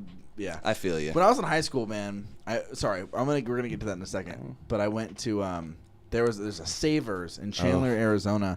I've been to that one And on Ray. Yes, on Ray, Yep. and they claimed to have an O.J. Simpson jersey. Oh. So I drove there in my 1990 Geo Prism with my girlfriend at the time, and I was going to get this O.J. Simpson jersey, motherfucker, and they didn't have it, and my car Bastards. didn't start. Oh no, that's So too I was bad. stuck things in the one day. parking lot of a Savers. But maybe that's karma for trying to buy like a murderer's jersey just to piss off the kids in high school. I mean, that's how I would have done it. Let's be real, it wasn't high school. I didn't get my driver's license until I was 18. But still, like, you know, It ain't worth it. what were we talking about? We're talking about Randy Johnson. We were talking about making or Randy Johnson. being embarrassed in front of celebrities. Yes. Yeah, Who so- you embarrassed in front So of? 2007, right? Jonathan Davis from Korn comes through on his solo tour, Okay. and he plays like the whole Queen of the Damned soundtrack. He's got like a stand-up bass player. He's got Shane Gibson playing guitar on like this badass 7-string. No, at this point, had Head gone Christian at this point, or was that later? Yeah, it was about 3 years before or something like that. Like he quit. Fuck my ass. Yeah. Really? Was it that Yeah. long Dude, before? he quit the band in 2003. We're old. Right? Fuck. It's bad. It's like 15 years You're ago. older than me. Barely. Yeah, but 2 years is a lot in this age. No, yeah, but you're in your mid to late 20s. Dude, I'm in that's my fucked early up. to mid 20s. That hurts my heart. I know. That's when I hit 25. I went, Yeah. I'm so sorry that I keep derailing you from your story. Oh, What you're was cool. it like reaching 25? Because I'm going to reach it in August, and I'm very nervous. anticlimactic. Really? Because now it's not even like you don't even get new insurance rates. Wait, What? wait, what? Not as That's the not only as a reason. man. That's why she stayed with me. Not as a guy. Nope. Oh, Not as till a 30 guy? as a man. Not as a guy. Yep. That's a As a deal woman, breaker. 25. As a woman, 25. So I have to stay with her until she's 25? Yeah. Damn it. Fuck. So Jonathan Davis, Queen of the yeah. Damn soundtrack. So it's at the Marquee, right? And it's Got of it. course it's like a 98 KUPD show. And I'm not like gonna say anything mean because I would love to have their respect. right? No, and like I grew up on 98. Like my parents used to take me to the Glendale dog tracks to see Dave Pratt and like get our red cards and get free shit all the time. It was cool. And like I had the original red card in my wallet somewhere. And so I got there and they were standing in line waiting. My parents went up to the box office to grab the tickets. And the guys from 98 walk up and they're like, "Hey, you guys got red cards?" And I was like, "I was born with a fucking red card, dude." And they're like, Give me your 90s alt rock. right? They're like, come to the tent over there. We've got a surprise for you. Ew, Gross. Yeah, it was weird. So we walked over there, me and my little brother. My little brother's like, John Holmberg he wasn't even, moved me into a shower. yeah, right? No, so Like so we're Penn State. right, ooh. Sorry. That was dark. Well, I mean, you are from Ohio, so Oh, I don't know if that has anything to do with that. but- Sandusky, right? That's where it was. Is that where he's from? Oh yeah, that was a whole other thing. Oh, I'm Sorry, fucking I just bad have with to that edit shit. that out because that was a bad joke that just became awkward. Became worse. Yeah, right. No, so we walk over to this tent, right, and they're like, "Put this wristband on. We're gonna let you meet Jonathan Davis." Ooh. And I was 15 and obsessed. Ooh. At 15, that's forgivable. Obsessed. No, I've been a fucking obsessed with corn since I was born, dude. It's fucked up. It's fucked things up. I should have known Not before anymore. inviting you onto the show. Not anymore though. Continue. Okay. Because their last 2 albums have No, been you're fine. You're 2, fine. 3. You're fine. Huh? I'm gonna be honest. I don't give a fuck. I haven't given a fuck about Korn in a long time, but I actually thought that That's Skrillex okay. song was pretty cool. God damn you. Because I like damn Skrillex you. and I don't like I Korn. fucking hate Skrillex. I like that Skrillex remix. That Skrillex song was cool as fuck. Here's the thing. Keep your fucking dubstep out of my music. But their music is trendy shit anyway. Was? So who cares? No, so He's been whining about his dad for like 20 years. Who he gives a has. You're shit? right. You're right. And now he's talking about the Illuminati, which is fucking weird. I mean, I'm just saying. grew up. I'm just saying all they've ever done their entire career is go wherever the trend is. So them going into dubstep is not that big of a shock. That's fair. That's You know fair. what I mean? Same with Fall Out Boy. See, No, it's exactly the same with Fall Out Boy. never got into them. Me that either. much. Me either. But when they first started releasing music, they were releasing music with what was extremely popular already. So what a fucking shock! The last couple years they've been putting out pop. Yeah. Like- well, see, and you know what I look at too Korn's is like same way.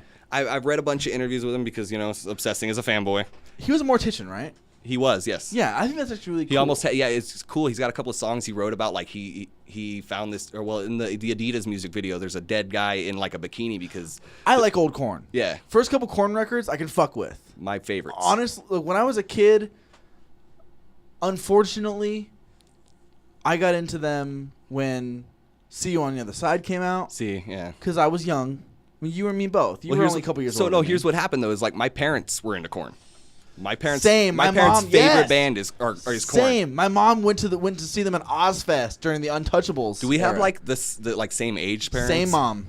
Are they the same age though? Same like mom. how old are your family? My mom is. How old is my mom, Alicia? My girlfriend might know better than me. She's like late 30s. Okay. No. Oh, damn. No, she's no, not. because she would be My 10 when you were born. My mom's late 30s. Your No mom's way. like mid to late 40s. No, not late 40s.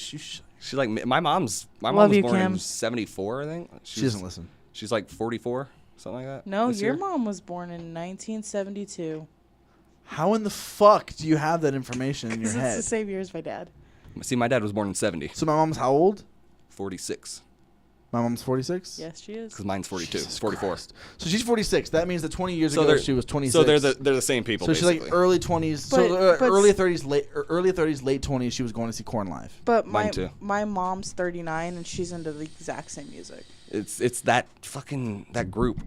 Those damn. Who sings Down with the Sickness? Disturbed. Oh God, my mom loves that band. Yeah, that's Yeah. a mom band, dude. Such a mom Godsmack. band. Disturbed. Godsmack is a mom band. Yo, did you hear that new Godsmack record? No. It's not good. Yeah, I didn't think it would be. I hate the radio hits. It's not surprise, good. surprise. Like We listened to the whole thing. why? Just 'cause. Just because We you're wanna put it listening to on new the shit? list. Why not? You know what Why though? not? I also listened to the new Shine Down and 3 Days Grace. I like, Fuck me. I like Shinedown. I don't. It's not good. I wouldn't listen to the new 3 Days Grace Spoiler alert. because Adam Gontier's not in it. Agreed. Fucking agreed. Adam I Gontier is a haven't- fantastic vocalist. I haven't given a shit about 3 Days Grace since 1X, but I like Adam's voice. I think Great. for a okay, not to be offensive to you, but as someone who considers 3 Days Grace to be nothing but a manufactured Yep. bullshit No, you're commercial 100% rock right. band, I think you could go a lot worse Oh, of than course. 1X. You could go a lot worse than Adam. I think he was a good vocalist. Oh, totally. But I will say that new Shinedown record is a fucking tough sit. I don't know if you've heard it yet. It's No, like, I heard the radio hit the other day. it's like an hour. God damn It's it. really long. Like, you know, like a lot of rappers, right? Because remember, you and me were listening to it, and you were like, "When the fuck is this? Is this still on?" Like, because a lot of rappers right now are trying to put out as many tracks as they can. They're padding. They're either you're going the new Kanye. Here's a 20 tracks album. Yeah. Yeah, there's two ways of going about it. There's the new Kanye route, which is release 7 to 9 songs. That's what him and Kid Cudi and a bunch of other people are doing. That's one way to do it. Or you can do the opposite, which is you release an hour and a half worth of music. That way you get more streams, thusly more money. Yeah. And Shinedown did that. Their new album is unnecessarily long. I have to be honest, I like some songs off Sound of Madness. I like some songs off Self-Titled. Of course. Honestly, again, they're a band. It's one of those things where I realize that it's junk food, but it's tasty, and I don't mind a lot of the songs, especially if Sound of Madness was a pretty good record for all things considered. Who gives a fuck? I agree. Who gives a fuck? But the new record is not good. No. So like that's my thing too. Is like so we're walking up and they're like, okay, we're gonna bring you in the venue early, and they bring us in, they sit us there, and I'm at the front of the line. I'm like, fuck yeah, right? Because my parents, my parents have been fans of Korn since 1993, right? And so we go. And we're standing there in line, and they bring us in, and I'm like, I got all these questions. Like, I want to know about this. Because they don't publish lyrics at all. Korn refuses. Exactly, yeah. Yeah, right? So they don't publish lyrics at all. And so, like, I had this question about a song, and I walked up, and I had the first Korn album with me, and I was like, I'm going to get this signed. Because, you never know. What is the first Korn album? Is it Issues? It's just Korn. Oh, it's the one with the girl on the swing. Yeah, the first one, 1994. Is that the one that has Adidas on it? No, that's Life is Peachy. It's their second album. Their first one. That's the second album? Yep. Is Issues the third album? Fourth. No. What's the third album? Follow the Leader. No, it's not. I could fucking list them if you want. Issues. Wait. Issues came out 1999. Issues came out after Follow the Leader. Yep. That blows my fucking mind. There's a few artists like that where I'm like, really? That album came out afterwards? Yep, and then they didn't release an album for 3 years. Did Issues have as many singles on it as Follow the Leader? No. Follow the Leader was like their blockbuster hit. No, dude. No. Issues had Make Me Bad on it, right? Yeah, Issues had Make Me Bad, and I think that was it. Which I can still fuck with. I can still fuck with Make Me Bad. I mean, their first 3-4 albums, I'm still cool with. Period. Now that you not all the time, but now that you tell me that Korn, self-titled, Follow the Leader, and what was the third album? Life is Peachy is the second one. Is the first 3 records? I can fuck with more Korn than I thought I could. Right? We're learning things on this podcast. Those first 4 albums. I shouldn't have rescheduled that therapy appointment because now you're gonna be listening to early Korn. I got some shit to work out. That first album, though, dude, all catharsis, all fucking anger. So I had it with me, and just like I had that song about his dad on Issues. Right? Is it on Issues or is it on Korn? The long one where he cries at the end. Yeah, that's on the first one. It's called Daddy. Daddy, yeah, the one where he talks about like being beaten by his dad or whatever. No. Here's what the thing is like he was raped by a neighbor, like raped. I thought rape had to do with it. No, he was raped by a neighbor, and he told his parents, and his parents were like, "You're fucking lying. You're a liar. They would never do that. Fuck you." And that's what the song's about.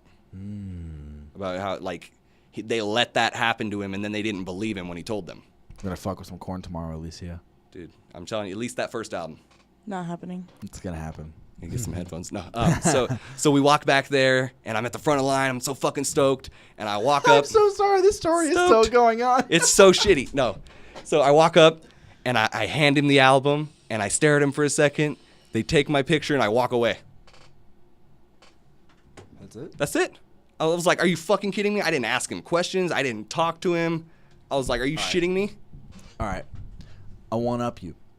One of my favorite bands of all time is this band called Foxy Shazam. Not many people know this band. I like them. It's weird. It's one of those bands where, like, after they took a hiatus, more people know who they are over the last few years. But I've been following them since junior high. Because of viewers like you. I've been following them since Introducing came out because they were from Ohio. Yeah. So, I saw them at Martini Ranch. Shit. Back with Bad Rabbits. Before they closed it down because somebody got stabbed? Yeah. No, that was Clubhouse. No, somebody got stabbed. Wait, someone got stabbed at Martini. Wait, did someone get shot at Clubhouse? 16 people.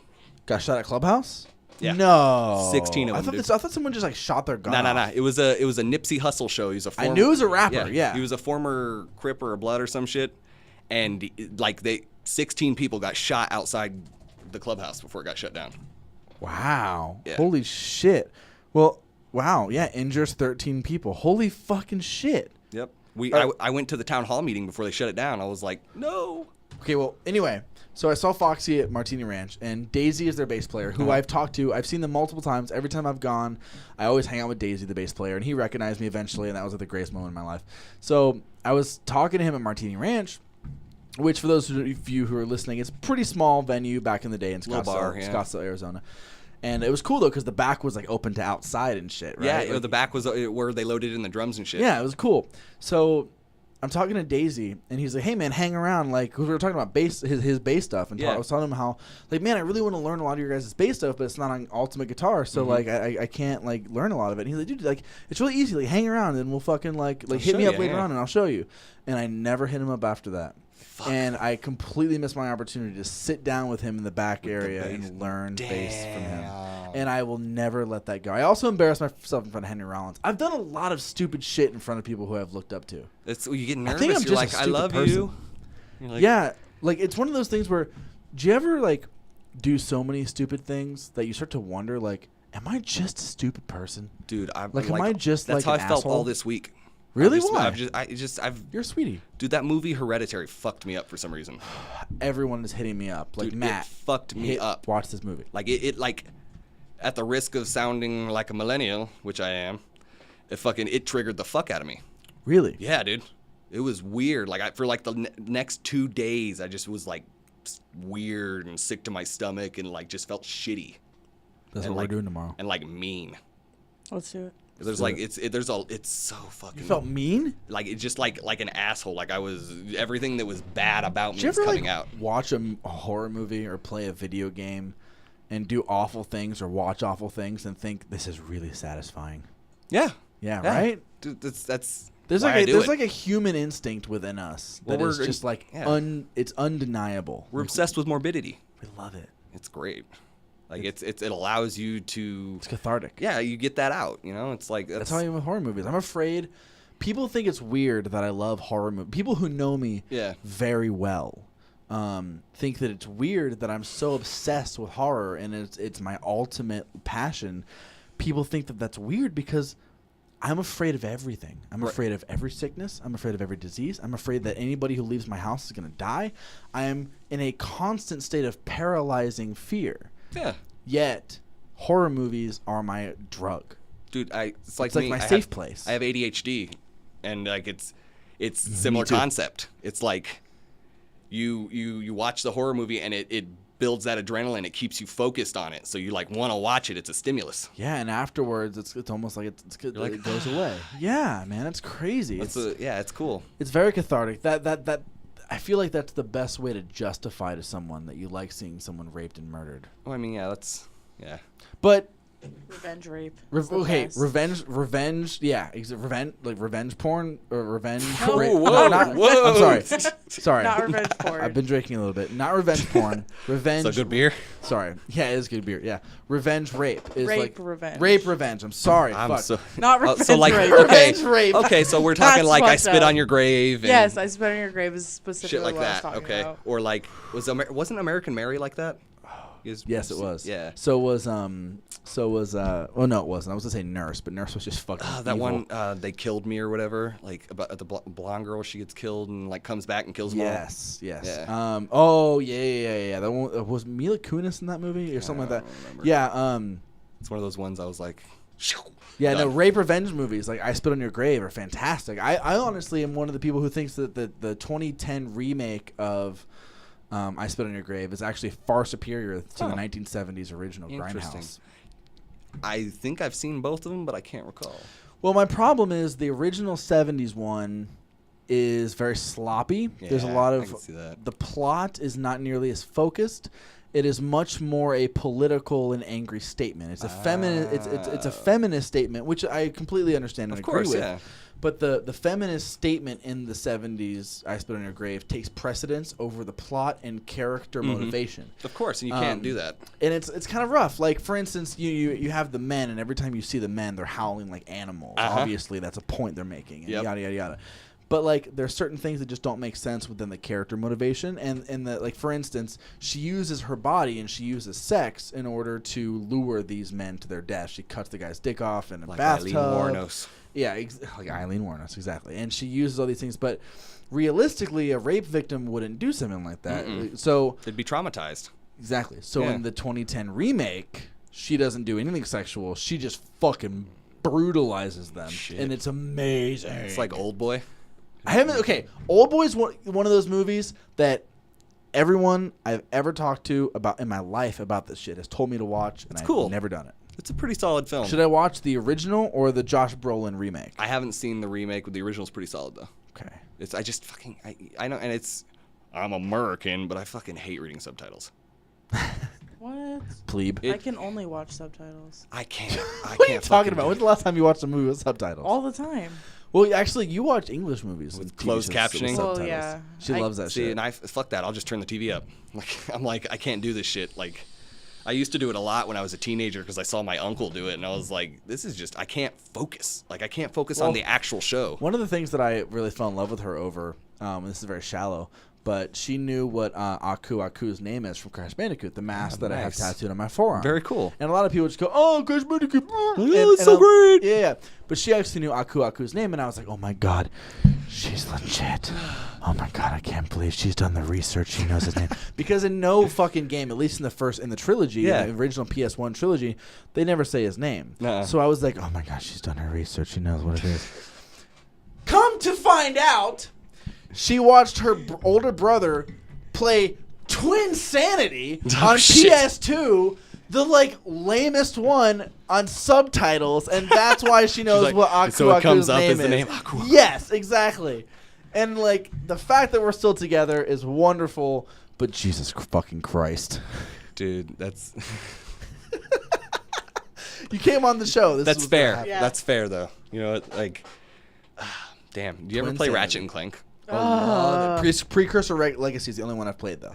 Dude, which one? Wait, no, is that Ratchet and Clank? What's Precursor Legacy? Precursor actually is Jack and Daxter. Oh, I'm okay. sorry. I No, played never those as well. I've never played Dude, Ratchet. Ratchet How and did Clank I was so remember much that? fun. Good for you. That's great. Yeah, I wouldn't have caught that. I mean, I played the games, but I never read the titles. So, no, I loved PS2 games.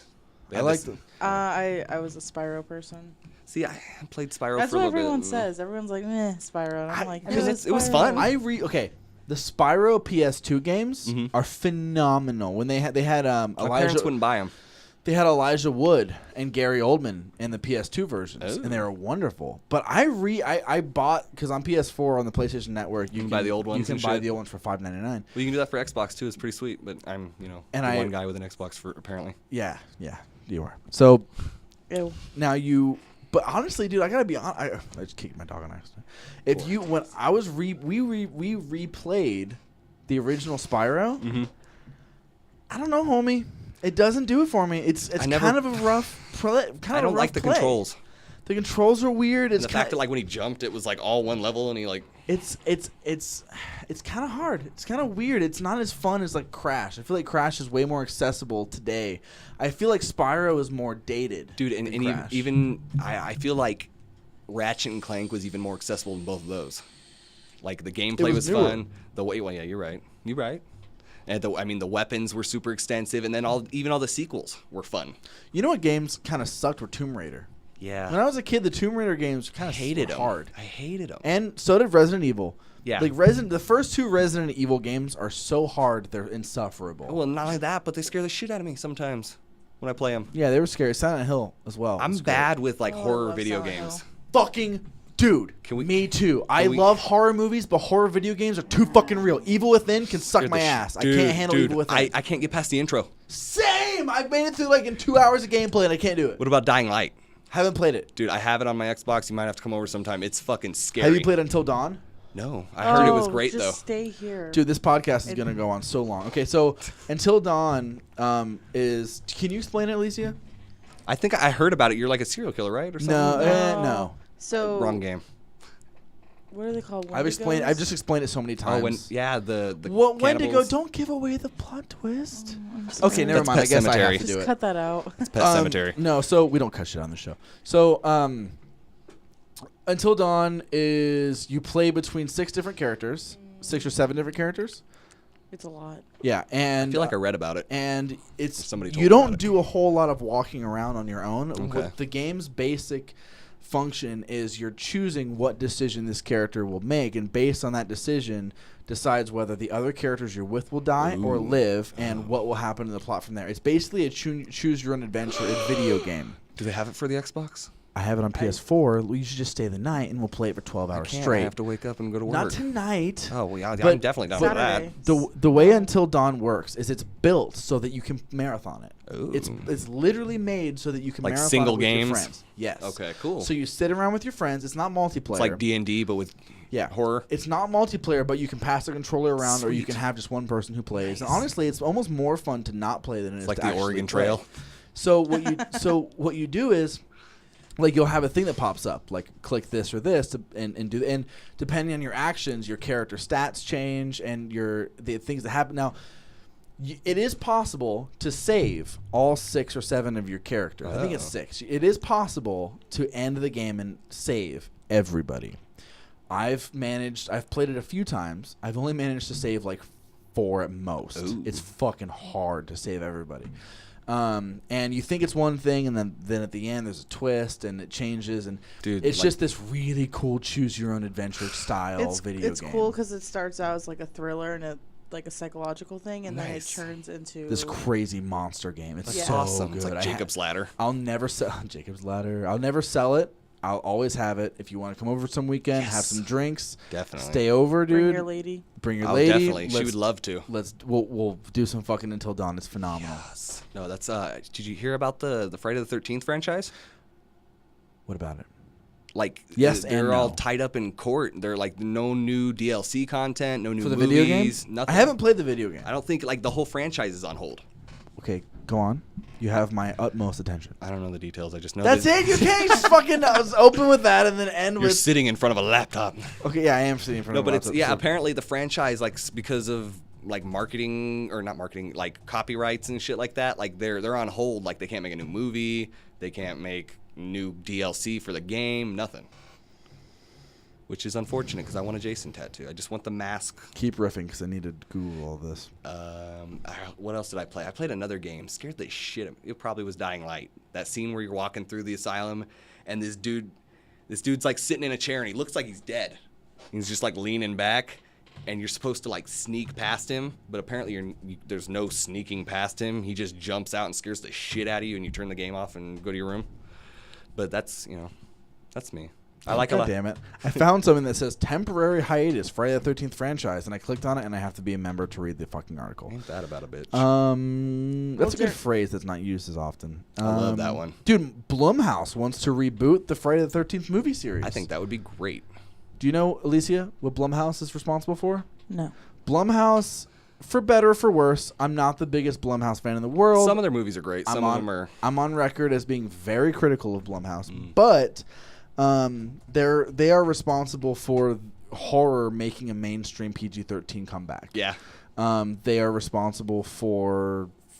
I can't even think of any of the movies off my top of my head. But PG-13 horror sucks. Get Yes. Out, Insidious, The Purge, Split, Happy Death Day, Grieve, the Paranormal Activity series, Sinister, and The Gift. I mean, like half of those are rated R. They are, yeah. I'm sorry, I I'm said just giving you PG-13. shit. I mean, Hush. Hush was great. The Purge movies they did, Ouija. Like, they do some really good shit. I honestly legitimately have very strong opinions about The Purge, and almost all of them are positive. I legitimately like The Purge movies. Have you seen the previews for the new one? I'm literally have to leave the room because I cum myself every time I see Dude, the I'm preview. so fucking stoked. I'm so excited. That's going to be great. Dude, but like that's, A24, the company that's doing I horror love A24. They did Hereditary. Really? See, there you go. I love. Okay, a couple companies I love, like almost no matter what they put out, is A24 and Magnet. Mhm. Those are the two Magnet's releasing great. companies that I love. Magnet, the first time I discovered them was when they did Hobo with a Shotgun. Yeah. And I saw that. Great film. I saw that at the Royale Theater in Mesa. Nice. I don't know if you ever knew about that. It I was never like got to go there, but I knew about it. an art house theater in downtown Mesa where Asylum Records. Mhm. It was. I Yep. think Asylum Records is gone now, right? At least Yeah, they you know, moved to Chandler. Yeah. They're so overpriced. But Yes. Asylum took over their spot. They had a cat though. Yeah, they did. Oh yeah, they had the cat, and you broke out and like almost hived every Shit. time you went Yeah, in. it's bad. But that's the thing with Blumhouse. Like, they put out shit that I legitimately think is great. Like, honestly, the first Paranormal Activity and the Purge movies. I never and- liked Paranormal Activity until I started to experience Paranormal Activity. See, okay, now here's the thing. I was about to start wrapping this podcast up, but then you, like, say shit like that, and I'm just like, let's go another hour. Tell me about it. Dude, it's so You can't just say weird. something like that and It's have me go, so yeah, totally. weird. Like my girlfriend and I went to Jerome, and my girlfriend claims to be sensitive, quote unquote, to spirits. And her whole family's like that, quote unquote. And I mean, I heard that tone in your voice. at this So point, did she. at this point, I don't know. What's her name? Her name is Jamie. Jamie. Hearts. I heard that tone in your voice and his She voice knows. too. I do that to her all the time. I love her. She's my baby, my lady. But anyway, he says to cover up the fact that he totally just ripped on her for being sensitive. but like spirits. she's proving it to me, which is the scary part. Let's do it. So- Get into it. So we go to Jerome, right? And Jerome's got this little like museum on Which top one? of a hill. Like Yeah, I've been there. The you know which one? The mining museum? Yeah, totally, Okay. been there. You know how like that? I've been to all the lame ass tourist traps in Dude, Arizona. it's so cool though. They're fun. That one was cool, but yeah. It's the only culture Arizona has. Oh, by the way, just for future reference, Paranormal Activity is the first Blumhouse production. Anyway, They continue. filmed it for $15,000 and it made like $30 million. They made $193 million. I meant like their first just like, because weekend. the first weekend. Just because actually, Oh, it's getting me. it was released. Sorry. You're good. It was released independently before that and made no money. Yeah. And then they picked it up, redistributed it after it had already been a year or two Marketed old, the fuck out of it. and then it made all that money. Yeah. Sorry, I just had to. Because there's nobody in theaters screaming at the screen like they showed in the previews. Well, it wasn't even. I don't even think it went to theaters back in the day. I think it was. It just did. an They had independent- all the like their I'm talking commercials. about before there were commercials. It was just an indie picture. Oh, And see. then they picked it up and redistributed it after it was already like a year or two old. Okay. Like that was the thing with Makes sense. with now. with Paranormal Activity. Like production for Paranormal Activity began in 2009 and the movie got released in 2009. Wait, I'm so confused. Oh no, I'm sorry. It was not started in 2000. It was released originally in 2007. And then it was re-released in 2009. Full theaters, And yeah. that's when we discovered Okay. it. Sorry, Okay. I just had That's to jump fair. in there because there's like one person who's like, no, This dick, actually, yeah. this is not fucking what happened. Okay. Fucking I saw it at the original film festival, 2007 in Ontario. Continue. Anyway, so like weird shit happens in my apartment like all the time. But we were in Jerome. We were at that museum, and Haunted you know, hamburger. Oh yeah. right? No, and in that top floor where it's like real open, and they have like all the holes in the wall with that Yeah, shit. been there. So she's got this hat in her hands. There's a big floppy hat because it was sunny as fuck out, and we're walking along, and Those she Kim goes, K hats. right, and she goes, "Ow!" And I was like, "What?" And she lifts up the side of her shirt, and there's a fucking scratch up the side of her hip. Yeah, because you were going too hard the night before. Doesn't mean she's fucking It was fresh. sensitive. Like, it was fresh right then and there. It wasn't there deep before. claws, homie. I'm sorry. You know, I try to apologize for it, but she won't let me know. So she says that she got scratched immediately from that. No, dude, she was like standing gonna there hate like me this after with this. the hat in her hands. I know you're skeptic. She hates me after this. I didn't start Sorry, believing in that Jamie. shit until I worked at a methadone maintenance Wait, facility as a whoa, drug whoa. counselor. I swear to God, if you open one more fucking Pandora's sorry. box on this episode. So wait. So okay. So wait. So when did she convince you that she is the ghost whisperer? Because obviously that is where we're at now. There was like that. There was like Now, what did you think then? well, this was like well after she had already explained all this shit to me. I know. But what did you actually think then at that Well, moment when I she looked went down. out? I looked down at I was like, "Did you run into something? What the fuck?" But there was nothing to run into in that top part. It's all fucking like all the exhibits are in the walls. Like they have those big open like plexiglass areas with all the mining shit in it. There's nothing for her to run into. Her hands were by her face holding her hat, and I looked at her to say something, and she was like, "Oh fuck," and she puts her hand down there and like pulled the shirt up, and it was like a cat scratch. Fever. No, it was weird, dude. Like completely out of nowhere. Like, cause she didn't have it before that. Cause she likes to wear like these shirts that like ride up a little bit. Like, and I look at my girlfriend. Yeah, good for you. Thanks. No, that guy. No. So I worked at a methadone maintenance facility. I was a drug counselor for a while for guys withdrawing from heroin. Okay, so wait, you believe in paranormal? Yes or no? Statement now. Yes. On the books. Yes. Why? Give me. Okay. I will say I don't not believe in it. Because. But I want to know where your experience is because this is very interesting to me. Did Zach Baggins come to you and touch you? Fuck is Zach Baggins? Zach Baggins is the guy from Ghost Adventures. Oh. We're in the eye of the storm. I didn't bother with that, but I really did like Grave Encounters. Oh, fuck yes, dude! Grave Encounters is so good, but that's Scared totally the fuck based. out of me. That's totally based on Ghost Adventures. It's literally a I know. direct parody of Ghost Adventures. I know. Scared I the saw fuck out of me. Grave The Encounters mouth? at the Royale Theater, dude. It was fucking phenomenal. Dude, we gotta start going to the one on Mill. A Madcap Yeah. or just No, not the Madcap. picture Madcap's show? not there anymore. Yeah. Madcap's not there anymore. No, picture it's the show. Harkins down the road. Yeah, the Wait, picture wait. show one. Yes, I know we picture. went there to the Harkins to see the Jeffrey Dahmer movie. movie. But wait, so sorry, excuse me. So Madcap's not in the back. Madcap's in AMC now. Good for them. The person who runs Madcap, one of the people who run Madcap, is a pretty young chick from New Zealand, and she's the one who opened the Royale. Interesting. So I'm bummed out to know that Madcap theater isn't there anymore, but I'm happy to know that they teamed up with AMC. Yeah. It's Good for them. It's like a legit AMC now. Like Good a lot of for people them. go there. Fuck yeah, good for them. It's cool as hell. All right, so tell me, you convince me. This is the last fucking story that we're telling on this Damn. podcast. All right. Okay. Just because I have to go to work in the morning. So Yeah, that's tell fair. me about but if you subscribe, but if enough people pledge to my Patreon, I won't have to go to work anymore, and we See? can do as long as podcast The as we fuck, want. guys? So Patreon, there you Get go. on that shit. Get on that shit. So I worked at a methadone maintenance facility for a while, right? And there was this lady there. She comes in, and I do her assessment and everything. The first thing she tells me is fucking, I see dead people. Well, like not like that, but she was like, listen, you know, she's like, Haley Joel Osment rolled into my methadone. it was fucking weird, right? So she comes in, she goes, you know, a couple years ago, I was in the hospital giving birth to my son, and I got MRSA. And like the infection got really bad, and Went to her brain, and then I she got died. dead. Yeah, I died for 10 seconds. Okay. Right? She goes, so they revived me, and I was in the quarantine section because I had MRSA, and all of a sudden I'm surrounded by dead people. And I was like, This okay. bitch is having a fever dream. Okay, I would agree with you if she didn't fucking say some shit. Okay. So she goes, I was like, okay, you see dead people? And I'm like typing. And she goes, yeah. She goes, like the old lady standing behind you. Okay. And I had my back to a wall. So I was Yeah. like, okay, whatever, lady. Yeah. The next week she comes in, she's talking to me. And I was like, I got to ask, who's the old lady standing behind me? And she goes, you know, she's an older woman. She was pretty close to you. She says that I guess everybody has like an entourage of spirits that follow them around, she calls it. And which, I mean, at this point, who knows?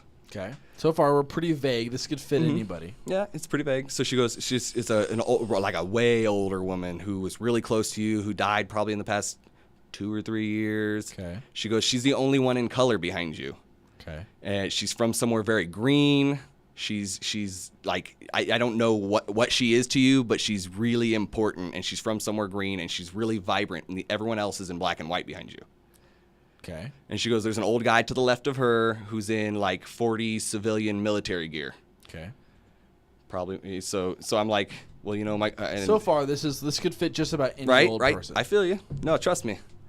And she playing goes, a cynic here, but I'm actually more I'm towards this than you. I'm a cynic like a motherfucker, I I need feel to play you. devil's advocate a little bit. of course. 'cause I'm the host. Yeah, you're a fucking podcast host. I get it. So she goes, you know, there's that, and then there's a guy about your age to the right of them who killed himself.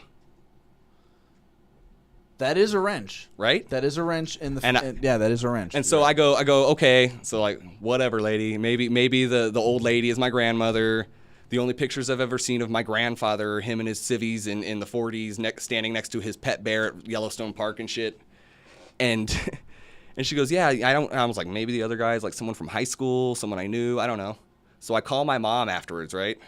And she goes, your great uncle had a son in the 80s who was like 19 when he fucking hung himself and killed himself. And there's that. And then she comes in yeah, and a lot of people have hung themselves at young ages. yeah, but it was just like to pick that. And she comes in, she goes, hey, did you have night terrors as a kid? And I was like, A little bit more specific. yes. And I don't just tell people that shit usually, unless Yeah. I'm telling this story. Unless you're on a podcast. Yeah, or I'm on a podcast. Now everyone knows. God damn it.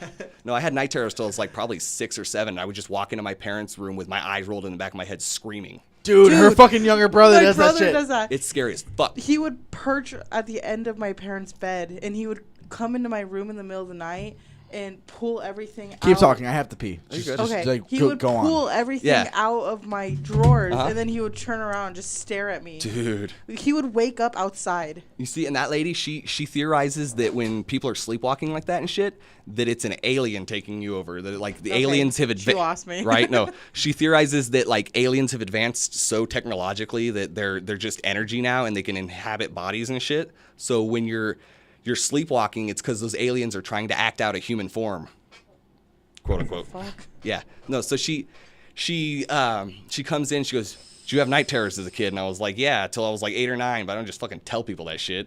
And she goes, and what did she say? Do you have a sore throat a lot when you were younger? And I was like, yeah. Like I had tonsillitis like 6 or 7 times a year until I was fucking 7 when I got my tonsils out. And she's like, okay. She's like, that makes a lot of sense. She goes, when you had your night terrors, was there ever a reoccurring dream? Like, was there anything that like stuck out? And there's this one dream. It's this dark, wet jungle. There's spiders and snakes and like little green and orange frogs and shit. And she goes, okay. She goes, that makes a lot of sense. She goes, you had your throat slit in Vietnam in a last life. And I was like, the fuck? Like that would make, I mean, I guess. You caught me and then you lost me. Yeah. Did you? Yeah. I heard all that. Yeah. Okay. Yeah. It was weird. It was weird. She was like, yeah, that's why you always had sore throats as a kid, is because like your past life is in getting into your new life or whatever, and it's weird. See, the problem with stories like this is that the person They're vague. No. Well, yes, but the problem with stories like this is that the people who are so often telling these stories are undergoing some kind of malady. Like someone who's suffering from MRSA after what she had just done, had it done before MRSA. She had a kid. She had a kid, exactly. So someone who had just gone through the trauma of childbirth on top of getting MRSA and being inundated into a hospital is not the kind of person who someone would credit as being a credible source. And that's the biggest problem with a lot of arguments like this, is that like they're not people who you would consider to be sane to begin with. See, but counselors from other fucking clinics had told me shit that like she had told them out of nowhere that she couldn't have known, and that was the weirdest part for me. Like 2 years before she started at this old clinic, they had somebody OD and die in the bathroom, right? Die, like dead in the bathroom. And every time she came to that clinic, when she had to walk past that bathroom, she was fucking scared. That's the term I was looking for. Scary as I fuck. know people. See, that's what I mean. Like it's but methadone is way different than people freak you the fuck out. You know, it's not. It doesn't get you high. I am such it keeps you level so that you can function as a human being while withdrawing from heroin. That I want to know. Like I want to have an opinion on this. So every time she walked through that clinic, never had any. And like this is my opinion on the matter. 2 is years before she ever made it to that but I clinic. have no idea if every time she walked past that door, she was shut close to an right? experience. And you know what? I used to be like up until probably like 2 years before the person died. 15, 16. I was just like 2 years later. She's at that clinic getting treated. Guy that like, and every time she would walk through that hallway, dude, you believe in God, you believe in souls, whatever you like. Ghosts. I don't give a shit.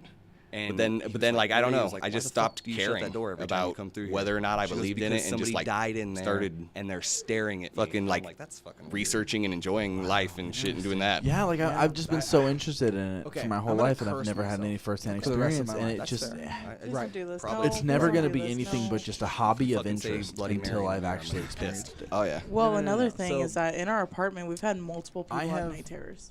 Wouldn't surprise me, dude. That's my apartment's fucked up like that. Blake and Sam. Sam had night terrors too? I don't remember this. He said he had sleep paralysis. Damn. Oh my God, he did say that. And so did Blake.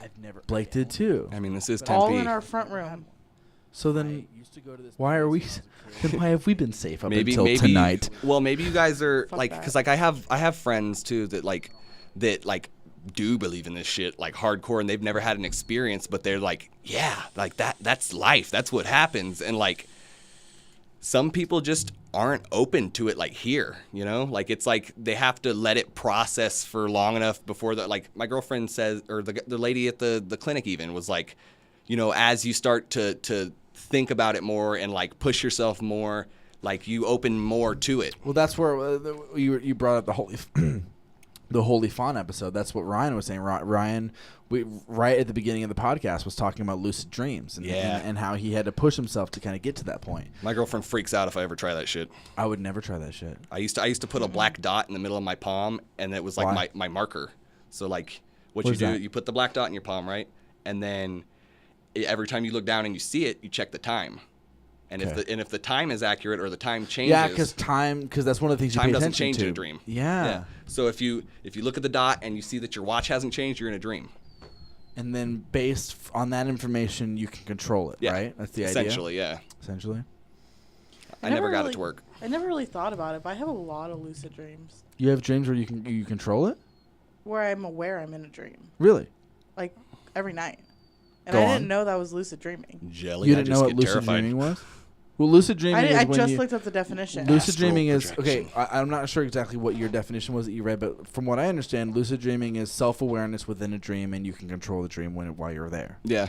I don't know if I think the controlling part is the astral projection portion. Yeah, I would say I don't remember right. controlling it, but I know I'm dreaming. Like every night. Really? Yeah. There's somebody out there that does it every day, and they're like, these idiots. That's fine. That's cool. I'm cool with it. Really? Yeah, like every night I know I'm in You know, a dream. we've lived together for like 3 years, right? But I never knew what lucid dreaming really was until right this second. Interesting. She was not familiar with the concept. What's Very concept? interesting. What? Concept, The like concept the of idea. what it is. Oh. Yeah. The concept of information. Well, it's I like thought you were referring to like a movie or something I've never seen. the concept, the yeah, conception. Yeah, like The Secret.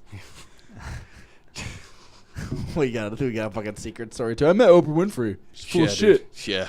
What a bitch. No, I'm kidding. Yeah, The Secret. We Dude, I love you, remember Oprah. watching... I don't think I saw it. Do you know what The Secret is? Uh-uh. Motherfucker, you laughed like you knew what it was, and now I just I'm off on a laughed tangent because nothing. the conversation was funny. The Secret is this philosophy based on the law of attraction. Okay, Basically, yes. if I believe that good things will happen to me and I put positive put it vibes out in the into world. information, then it will come to me. I know several people who subscribe to that. It's a very interesting concept that's been around for many years. Well, and I long mean, before worst Oprah case Winfrey. scenario with that, you're just being positive. Exactly. And it's one of those things. Okay, so my opinion on the law of attraction is thus. I believe that the reason good things happen to you when you are positive and when you are putting positive things into the universe and you want something is because you worked for it. Mm-hmm. And you worked for it because you liked it. See, and it's when I was graduating from ASU. This guy comes up to me and he goes, "Man, you're so lucky to be graduating ASU. Like, you are just, I can't believe how lucky you are, and you're graduating early." And I was like, "Fuck you! I worked for that, asshole." Yeah, that's exactly how I feel about anytime someone thanks God. Like, oh, I just thank Jesus that Yeah. I've Thank the Lord for my skills that I worked on. That I've made it through. I'm like, fuck you. Why would you thank this vague being for something that you did? Take responsibility for that. Take pride in the fact that you did this. Pride is a sin. Yeah. Okay. According to Anton LaVey, the 7 deadly sins are all quintessential to stupidity. To become Number one. The 7 deadly sins are all necessary into becoming a fully fulfilled human being. Yeah. Continue what you're saying, in moderation. Continue what you were saying, Alicia. You made a gesture. I was just making an example. I recently had surgery and I was out of work for a week. And I come back from work and everyone's like, "Wow, you look like you lost weight. I should get my gallbladder removed so I lose weight." And I was like, "No, I started going to the gym like 2 months ago. You're I've like, actually lost weight." You're like, "Yeah, about 6 ounces from my middle." Where they took my gallbladder out. Fuck them. I did it. You're goddamn right you did. If you guys would like to hear more of Alicia on the show, please write in, because she's literally home for every goddamn episode that we do. She's just in the other room doing something. Drawing. So, like, if you would like to hear her on the show, if you're enjoying this thus far, please let me know, and we will. No one's gonna let you know, because no one's gonna get this far. Oh, dude, you poured shit juice everywhere. Real quick, while we have this little getting stoked on Kidney Facebook. puncher. Getting stoked on Facebook has reached over 1,000 likes. Officially? 1,000. I thought it was at 99. 1,005. No, it hasn't. That's what really? it said. That's cool as That's fuck. awesome. That's awesome. Yeah. That's awesome. Fantastic. I don't know of any other podcast with that many fans. Well, Here, Joe- like the in Joe Rogan Arizona, experience. like the locals. I think the main one, the main has a podcast. They do? They probably I don't follow them. They I probably saw have them one. once with. Okay. real friends in Knuckle Puck? I have a legitimate question that I want to pose, and I know I have some listeners who are still with us, and those listeners will maybe have an opinion on this as well. Man, you know what I hate about spilling vape juice is that it's slick. Like for the You get it all over your fucking 4x4 truck and your 5-Finger Death Punch CDs. Oh! Damn. All right, I Shots deserve that. Hey, for the record, their first 3 albums, I was a teenager and I really loved them. To be fair, they can suck a chode. They do. The thing is, with vaping, I called them vapists forever. Me too. I was very against the vaping thing. I thought it was stupid. Then I tried it and I was like, this is awesome. But I will say, okay, I have a question. Okay. I have to ponder to you. All right. Okay, and I'm gonna do this on air because my show is all about honesty. It's all about being up front. It's all about being real. Okay. So I feel like this is an issue that I have to address. I'm a little worried. On air. It's not nearly as big of a deal as jerking off to real sex when you were 12.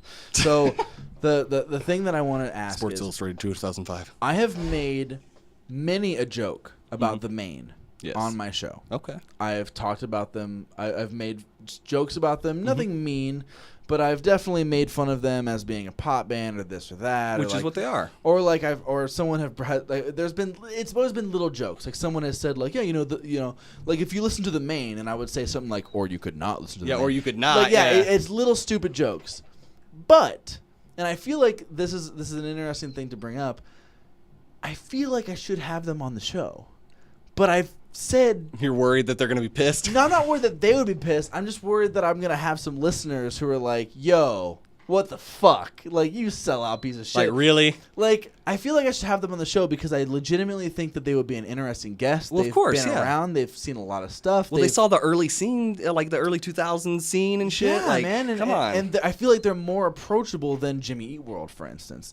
So, or Rob Halford, I couldn't even tell you. My dad today told me that my dad texted me today and said, if you have Rob Halford on your show, I will pay Definitely you. listen. I will pay you to sit in on the episode. Shit, I might pay you too. Yeah. So although he did do a song with 5-Finger Death Punch, so okay. How about this then? One day we're gonna do a live episode with Rob Halford. Gonna put that out there. That would be cool. Now. One day within the next 10 years. Law of attraction. I'm gonna law of attraction, motherfucker. Get it out there. Yeah, no, I'm gonna do it. So I don't know. Do you think that would be disingenuous to have the Maine on? Okay, first of all, I'm not saying that the Maine would want to do the show, but like, if you did have my, if I would reaching out to them, because I've almost written them so many emails, but I always stop because I'm like, man, I've said some shit about them, like just because I'm not into their music. Yeah. Like, would having them on the show be disingenuous? What do you think? You know what? Considering the fact that your show is like based Arizona based, and there's all the local musicians here, I don't think it would be a bad thing. And I agree. And if anyone sure gave you they're shit, good guys. you can tell them to go fuck themselves. Yeah, but I need all of them right now because I'm not that popular. But like the thing is, like I legitimately feel like that would be an interesting episode. Of course, I think I would learn a lot. I think I might not walk away being the biggest Maine fan in the world, but you might be a person fan. I think there could be some to say there. So we're on the record here. If I reach out to the Maine, I can point back to hour 2 in this episode where I talk about why it happened if anybody asks any questions. Yeah, of course. No, and I didn't know about them until like 2015. Really? Yeah. Interesting. I grew up on like Pantera. Well, I was in a pop rock band in 2011, so maybe that's why I know. I wasn't. In 2011, I was in Slenderman, and we didn't fit in anywhere. Yeah. Ever. We had a saxophone player. Well, did no one else have saxophone players at the time? Playboy Man Baby was not in like a really terrible alt metal band. They have a trumpet. Captain Squeegee's got, or Captain Captain Squeegee. Squeegee was around. They're like ska punk or something back then, right? Or so ska wait, pop. maybe no one was listening to you because you were a bad alt rock band, not Exactly. because you had Exactly. saxophone. No, it was weird. Everyone was like, "Oh, you guys." It was bad. I look back at the music and like at the time I was really into it, and it feels corny now. It feels like 18-year-old me wrote it, you know? Is that music available online anywhere? I think there's like one song on YouTube called Sun King. Just YouTube? Yeah. So I guess Spotify wasn't really around back then. I'd never heard of Spotify. I didn't have Just a Pirate Spotify Bay. till this year. Really? Yeah, till like 3 months ago. Interesting. Well, we are going to finally wrap this up. Okay. And is there anything that you want to like keep in mind this show is going to air 2 weeks from now. So is there anything post? Let's say, like, is there anything coming out in July or forward that you have to hype? Anything going on? Any shows that Sunbleached is doing? We're playing next Friday at Club Red, so it wouldn't. I mean, this wouldn't matter, but we are working on a single at the moment called "Do Not Pass Go." Do not pass go. Do Yeah, not collect $200. It's like a hardcore song almost. Really? Yeah, and it's about a guy who's trying to kill himself via police. Death by cop. It's Yeah. suicide by cop. Interesting. Yeah. Do not pass go. Do not pass go. Do not collect $200. Very interesting. Yeah, so we're working on that. It's cool because we want to work on a bunch of EPs that are going to branch out from different genres, so it's going to be fun. Really? You guys are doing that route? Yeah, that's risky. Our stuff right now is like weird, like alt metal, fucking like grungy shit. So you're going into this knowing that you're going to change your genre. Oh yeah, well we want to call the first EP "The Only Constant." Okay. As in the only constant to change. Yeah. Interesting. So, Very risky. Our first 5 songs, all 5 of them are different. Different genres, different styles. But do styles. they blend together onto one single release? I don't know. They kind of tell a story if you think about it. But do musically, do they fit together? Or does it sound like I'm listening to a weird mixtape? I don't know. I might have to show you. Interesting. There's like Good the first, for you. Yeah, the first song is like that hardcore song, and then we have like a weird, I don't even know how to explain it. And Yeah. then, Well, like a funk song. That was sorta. Phantom Party's plan, and then we broke up. So good luck. I mean, we're not that concerned with it. Like, we're not like. I'm kidding. Yeah, no, dude, that sounds awesome. I think there is a very tasteful way to play around with multiple genres, whilst also remaining the same core band that people will return to. Of course. It's a very hard line to walk, but I believe in you. Well, and we look at it this way: we have nothing to lose at this point. Because you're just starting out and having Yeah, fun. nobody knows who we are. Nobody knows our music. So like, we're just playing music. Very cool. So. Very cool. Should be pretty sweet. Thanks for coming over, dude. Well, of course, Thanks for coming to be on anytime. the show. Anytime. We should do that. I think and Alicia, I'm throwing this over to you. I think the Shawn Michael Thompson, which by the way, that is your only name to me. Shawn by Michael the, Thompson. Yeah, My dad is Sean Richard Thompson. So like, that's how it happened. It is the only, like, when I think about it, like, I've never referred to you as Shawn Thompson. It's always been Shawn Michael Thompson because that's what you are on Facebook, and whatever you are on Facebook is real. Right. So, but I mean, it is Alicia, my name. I think Shawn Michael Thompson SMT should be this should be a recurring thing. I'll be back. Be a regular. Yeah, I think I'm you should down. be a regular. I think every so often there should be an episode where you slide in here and we do it. I'm cool with that. Now, are you still planning on embarking on your own podcast, sir? So We should talk about that, right? Yeah. Well, if you want to. I mean, we should. For It's a not second. like official or anything yet. They were working on. It's called the Secret Hideout Show, and their first 2 seasons they had a bunch of like singer songwriters on. They had stuff like that. So they want to do like full band, and the guy that runs everything, he has like 20 grand worth of equipment. He's an audio engineer. Like He's doing something very smart. He hit me up. yeah. He's setting up a podcast room that people can rent out. At Arena Productions. Very smart. You know what Arena can is? rent out our podcast room for way cheaper. Yeah. You can rent Well, out do the podcast you know what Arena Productions is? I have no idea. It's basically Spotify, but they pay the artists more, and it's like a localized kind of thing. Very interesting. Yeah, it's pretty cool. And they're like a distribution company, and like they're working on an app for it. It's cool, but he's trying to get like backing for it so that we can like do like a full production with full bands and I stuff. think you should be on a podcast. We'll see. It's rare. I gotta be honest, bro. The fact that we've run two and a half hours at this point, and like you're not in a band, and I have literally written 0 questions. He is in a band. Oh, sorry, you are in a band, but like I was like, wait, shit. sorry, Where's he going? Sorry. You are in a band, but you're not here specifically to promote the band. You're just here to hang out. Yeah. Like, the fact that you're here and I have 0 questions. I have nothing in front of me but the DAW. Mhm. Like I have no information whatsoever. Like the fact that we've ran 2.5 hours off of no questions and you and me have hung out once. Mhm. You should have your own podcast. Dude, that's what I was telling my girlfriend. I was like, dude, Matt is basically me, but from Ohio. Well, I mean, I don't know about that. Like I'm Like personality-wise, I'm pretty there's good certain looking. Well, Just yeah. kidding. I mean, he's better looking than me, I'm obviously. just kidding. I'm just but kidding. You he's can grow facial hair and I can't grow it's facial because hair. he's from Ohio. Ew, no one from Ohio's. They're Hey, Charles Manson was a good-looking dude. Don't even. they're round in the middle and tile on both ends. No, it's Marilyn tile in the Manson middle, was round on both good-looking. ends. The Ohio thing. The Sheens are from Ohio. Jeffrey Dahmer Great. was a good-looking Oh. dude. He was from Bath. I don't know what the fuck. I thought he was from Detroit.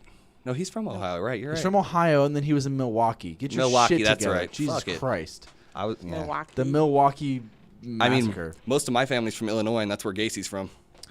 Yeah, but that's also where like some of the best bands, some of the best punk rock bands in the world are from. And they have most of the serial killers in American history. Really? They had, well, like that's the most. where H.H. Holmes is from, Chicago. Chicago. The Great White Devil, or not the Great White Devil. What was Great it called? White. The White. What you do?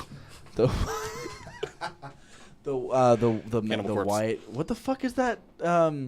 H.H. Holmes, the Doctor of Death or whatever. Yes, I know, but he has With he had the devil in the White City or some shit. I don't know. Yeah, and he had that whole death mansion. That was cool as fuck. Dude, H.H. Holmes is. We should do a Badass serial killer we podcast. should do a horror podcast, Yeah. a serial killer podcast. For I sure. am so into that. Dude, I'm so upset. I have so many podcasts that I need to do that I want to do with so many wonderful people, and it just hasn't happened because I don't have the time. So support my Patreon, and eventually you can get more podcasts because I want to do with Wiley Tilson, who has been on the show before, who is a beautiful person, and he's another guy who I can talk to for like 3 fucking hours and just keep going.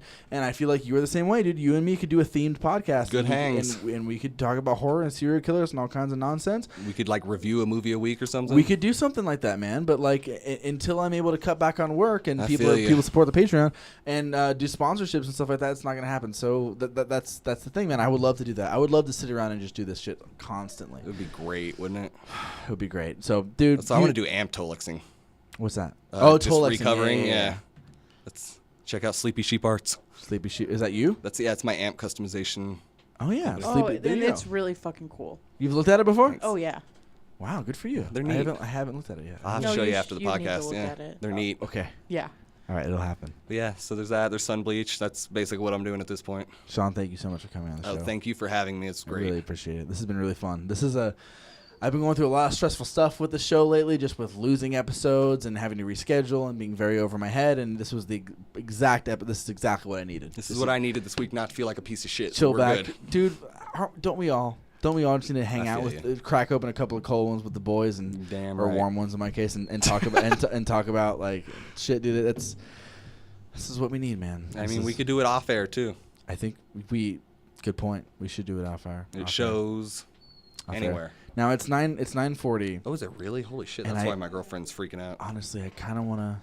I think I'm gonna stay up and play Far Cry for the rest of the night. Alicia, Oh my god, he's a madman. what do you think? I think I should have been in bed an hour ago. You should have been. You could have just left at any point. Like I need it's that cool. game. But we're happy that you fucking need that. We can't talk about this. We're Gotta gonna go. go on Gotta go. forever. Bye. We have to end this because we will be up all night talking about this. If you start me on Far Cry 5, we're gonna go on forever. Probably one of the absolutely top 3 best games I've ever played. Maybe number 1, rivaling Resident Evil 4. I'm telling you, this is one of the best games I've ever played in my fucking life. Thank you so much for coming on the show, dude. I really appreciate it. Anytime. Thank you everybody for listening, and everybody who I mentioned previously for supporting the Patreon. Thank you so much. And there will be so much more coming along. There will be live shows, and I have merch now. And The shirts are great. thank you very much. Alicia is working on even better shirts right now that actually make sense with the brand and they aren't just crazy like I love things that shirt. that I think are cool. Thank you. I I love that like shirt. your baseline shirt. They've been on the show you. before. Check it I out. know Michael wants this one back, and I'm not doing it. Oh, they're a great band. They're wonderful. Thank you so much for listening. I really appreciate every single one of you. If you made it this far, oh God, Bless your heart. bless your fucking heart. Thank you, Alicia, for sitting in on this. I really think you should do this more often. I think it's fun to have a kind of like someone to jump back and forth to. every Good once in a insight. while. Yeah, good insight. And you can just draw and do whatever. Okay. All right. Okay. Thank you guys so much. Get stoked. Oh shit! Look at that. The episode's over, man. We're done. Episode is finished. Luckily, though, there are plenty of other older episodes hanging around the internet anywhere you'd like to find podcasts. iTunes, podcast apps like Stitcher or Podcast Addict for either the iPhone or the Android. My official Podbean website. I'm fucking everywhere, man. I'm building an empire. Let's take over the fucking world. Anyway, if you've made it this far, I truly appreciate you and encourage you to please reach out and say hello. I'm serious about this, guys. I really want to connect with my listeners. So whether you want to come on the show or not, drop me a line. Hit me an email at gettingstokedpodcast@gmail.com, or you can hit me up on social media, Facebook, Instagram, Twitter. I think that's it, man. Thank you guys so much for listening. It really, I know I harp on it so much, but it really, truly means everything. So thank you. Get stoked.